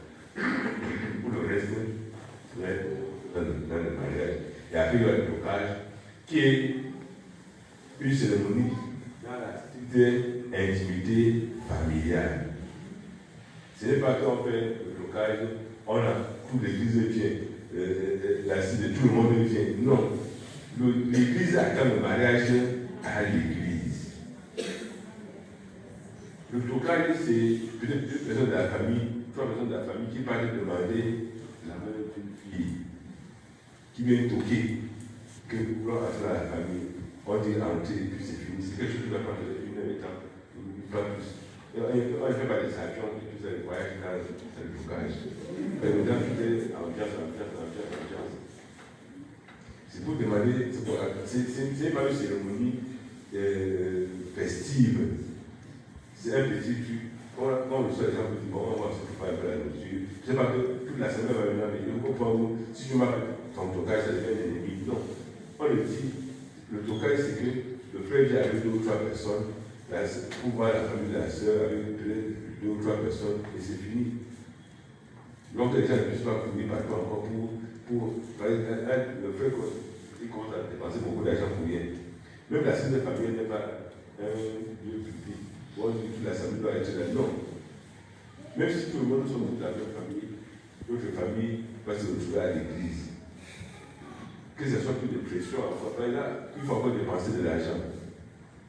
Et si on veut même faire le blocage de la cellule de famille à même place, tout bien, ça diminue les coûts. Il faut faire le blocage, repartir, faire la cellule, repartir, et faire l'acte, repartir, faire l'église. Ça coûte énormément d'argent. Or, le plus souvent, les jeunes gens qui se marient n'ont pas cet argent-là.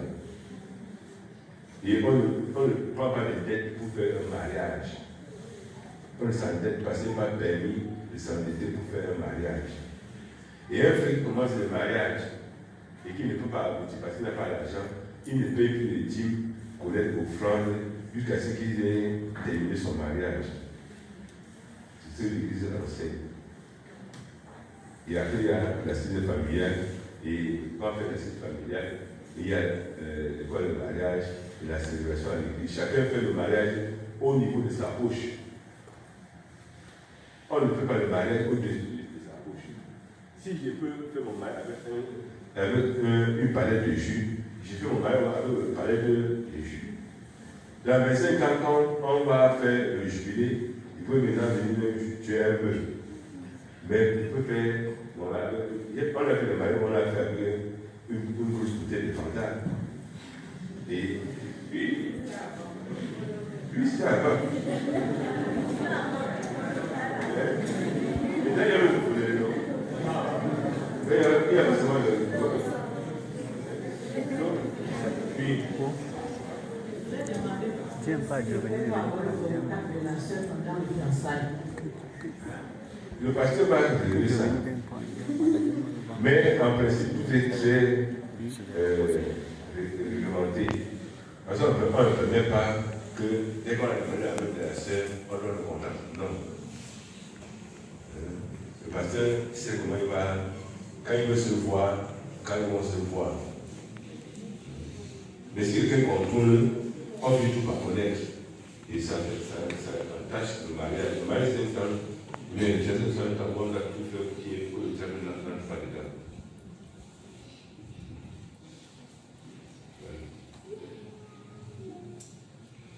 Il vient de dire qu'il faut que le frère soit prêt. Il ne commence pas et n'est pas achevé. Oui. Tu dis encore que si quelqu'un peut se marier avec une palette de jus, ça va bien. Il y a une chose que vous devez comprendre. Nous nous attardons beaucoup dans la célébration du mariage et non pas dans la préparation du foyer. Le mariage, c'est moi la fête. Mais ce n'est pas ça le mariage. Le mariage, on fait la fête là, c'est un jour. C'est dimanche matin à 14h, tout est déjà fini. Et après là, c'est samedi à 14h, tout est déjà fini. En même temps, vivre le mariage déjà. Si tu peux faire ton mariage avec une bouteille de jus, ne vas pas chercher une palette et puis tu t'arrêtes sur les 5 autres bouteilles. Dans le foyer, déjà, tu vas gérer ça. Et ça, c'est le début de l'échec. Quand je pourrais le dire, les bien-aimés, vraiment, je ne vais pas accompagner, je n'ai pas quelque chose à accompagner. On se les choses, on est content parce que les gens sont mariés. C'est bien. Même si on ne mange pas, c'est ça qui est important. Souvent les fêtes commencent. Maintenant, à la célébration à l'église, finalement, nous tous, on est dedans parce que le frère n'a rien. Il faut commencer à prendre lui prendre là-bas, demander un peu là-bas. Non, il y a une chose, il dit cela, même aux dirigeants. Quand le dirigeant dirige, il sait ce qu'il dirige. Il fait le mariage des enfants à leur niveau, à leur poche. On ne peut pas faire un mariage et après on quitte avec les dettes à côté, les dettes à droite. Non, ce n'est pas un bon mariage. On doit faire le mariage au niveau qu'on peut faire. Les gens qui se marient, ils disent que le mariage n'est pas le prêt à porter. C'est on construit ensemble. L'important c'est de pouvoir réussir la vie dans le foyer, non pas faire une bonne fête. Il y a des gens qui ont fait de bonnes fêtes. Et quand on est rentré de la fête, on a touché à la fourmi, c'est qu'on a mangé. Parce ce qu'on voit les gens vivre dans le foyer, on regarde pourquoi je suis parti au mariage là. C'est parce qu'on alors que le mariage était pompeux. Il y avait les ceci, il y avait les ceci, on a fait le bijoux, on a fait le conseil, et après, finalement, je ne sais pas, ça sert à quoi. L'important, c'est de savoir que ceux qui se marient là, ils sont des chrétiens. S'il y a la grâce de Dieu, les possibilités vont venir. Et un bon enfant de l'Église ne manque pas de faire un bon mariage. Parce qu'il a beaucoup de parents, il a beaucoup de frères, il a beaucoup de sœurs. S'il reste marié, moi, un orphelin, il sait pourquoi. Mais on doit aussi dire la vérité. Il ne faut pas dire, non, il y a la possibilité. Après, on va dire, frère, tu vas regarder aussi. Tu frère, après non, si tu ne peux pas me bien, je n'ai pas que parce que c'est le chien pour utiliser mon mariage. Je ne peux pas plus, parce que du frère, papa, je crois que mon oncle devait me donner l'argent. Je crois que ma tante devait me laisser. L'autre qui avait dit qu'elle n'avait pas venu. L'autre avait dit, même le souverain devait venir, il n'est pas venu. Même le gouvernement n'est pas resté. Donc, on fait le mal avec ce qu'on a. S'il y a quelque chose qui arrive, on dit, tant mieux. S'il y a quelque chose qui arrive, on fait avec ce qu'on a. Et on a le courage de dire cela. Ton mari ne va pas être comme le mien, automatiquement.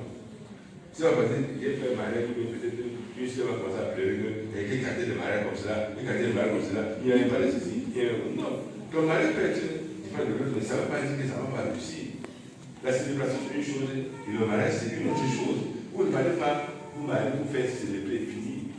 Vous parlez pour vivre jusqu'à ce que la mort vous sépare. Et si je suis bien avec toi, vous ne mourrez même pas, vous partez directement. Donc, on ne se marie pas pour. La célébration n'est pas. La festivité n'est pas ça qui est très important. C'est quelle vie est-ce que nous allons vivre dans le foyer. C'est ça qui est important. Oui. Oui. Oui. Je veux savoir si le mariage est uniquement à la charge du frère. Le mariage, en principe, le mariage est une occasion de joie. C'est une occasion de joie. Quand on n'est pas matérialiste, chacun aime apporter sa part de contribution. Mais j'ai vu le mariage où la femme de la sœur dit, bon, c'est lui qui m'a fait, moi, on ne fait rien. Il y a des problèmes. Quand il y a des possibilités, tout le monde est content de pouvoir participer. C'est ça aussi l'amour. Il peut avoir l'amour, il dit, bon, il faut que toi tu souffres, et puis l'argent est gars, il faut faire quoi avec. Donc, en fait, c'est une occasion de joie où chacun doit mutualiser des efforts, de part et d'autre pour pouvoir le faire. Si le frère ne peut pas supporter que la sœur peut aussi l'aider, c'est pour vivre ensemble, non? Est-ce que le mari est le frère qui se marie seul? C'est pour vous deux. Si les deux familles peuvent s'entendre pour faire quelque chose de bien, il y a des problèmes à faire. Comme nous sommes sociétés devenues matérialistes, on tue le mari comme ça. Mais en principe, ça revient à la charge du frère, en principe. Mais si les autres peuvent aider, c'est tout à fait normal.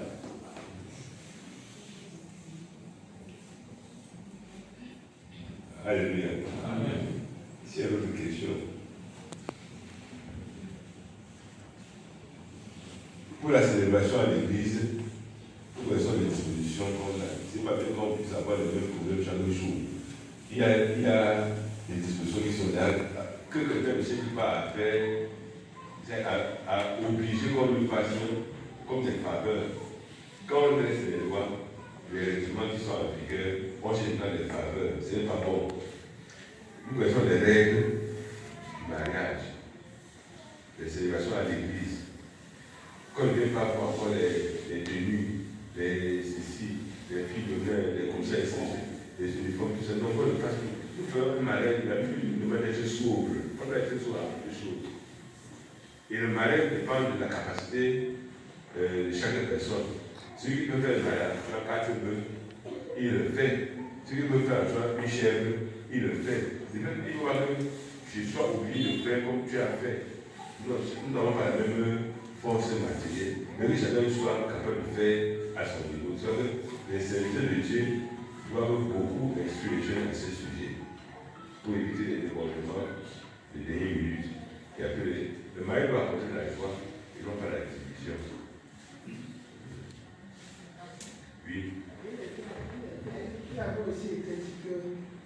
célébration à l'église doit être plus que l'acte de mariage. Effectivement, on ne peut pas aller à l'acte de mariage, on met le champagne sur chaque table, et à l'église, on met le fauteuil. Si on met un champagne sur chaque table, il faut qu'à l'église on mette 2 champagnes. Si on a tué un peu pour l'état civil, il faut qu'on tue même 3 pour l'église. Nous donnons la priorité à honorer Dieu. C'est pas bien qu'on dit non, le mariage, il y a beaucoup de pays qui vont venir, on ne peut pas les bonnes choses. Mais quand on considère que les chrétiens vont être, on ne peut pas les sauter. Comme ça y est, si on fait le budget, pour ceux qui ont le budget, ils disent que s'ils mettent 100 francs pour les aides civiles, il faut qu'ils mettent au moins une fois 100 pour l'église. Parce que les gens qui vont, c'est là qui vont honorer ton mariage, ce ne sont pas les gens qui vont venir manger partie, ce sont des frères. C'est eux qui vont venir danser, chanter, passer la nuit à préparer à la cuisine, pour que les parents puissent bien manger. Après laver encore, après les parents puissent manger, en retard même. En retard même, pour manger et puis partir, et puis on va les honorer. Ce sont les chrétiens qui vont préparer pour l'état civil, qui vont préparer, et gratuitement. Parce que il faut aussi là, il y a beaucoup de gratitude, je le dis ici. Parce que dès que tu dis le mariage d'un frère, d'une soeur, on a ce c'est ni vu ni connu. Et ça n'est pas bon. Ça n'est pas bon. Même souvent, c'est souvenir qu'il y a des mamans qui ont travaillé toute la nuit à la cuisine, même lundi, un bonjour, un jour. C'est comme si on les joue, c'était une obligation de venir. Il y a eu un temps, dans les années 2017, 2014, il y a eu des gens qui disaient, au lieu de faire le mariage à l'église, on prend le service traiteur. C'est lui qui a dit que non, on ne peut pas faire à l'église. Il y a des gens qui payent le service traiteur pour dire bon, pour ne plus avoir. C'est ça qui vous lie. Mais il fallait que les gens, quand vous vous mariez, que vous puissiez savoir qu'il y a des mamans, il y a des papas qui ont laissé des programmes pour être là, même me connaître. À cause même de ça, vous puissiez dire que si on attend maintenant que mon mari ne marche pas, ils vont dire que comment. Une maman qui vient dormir à un mari qui ne connaît pas le mari. Parce qu'on a senti qu'il y a un bien de lui qui se marie, il part dormir là-bas, il laisse sa maison pour venir. Après, tu la vois, tu la salues même pas. C'est bien gratuit. Et Dieu paye ça. Hein.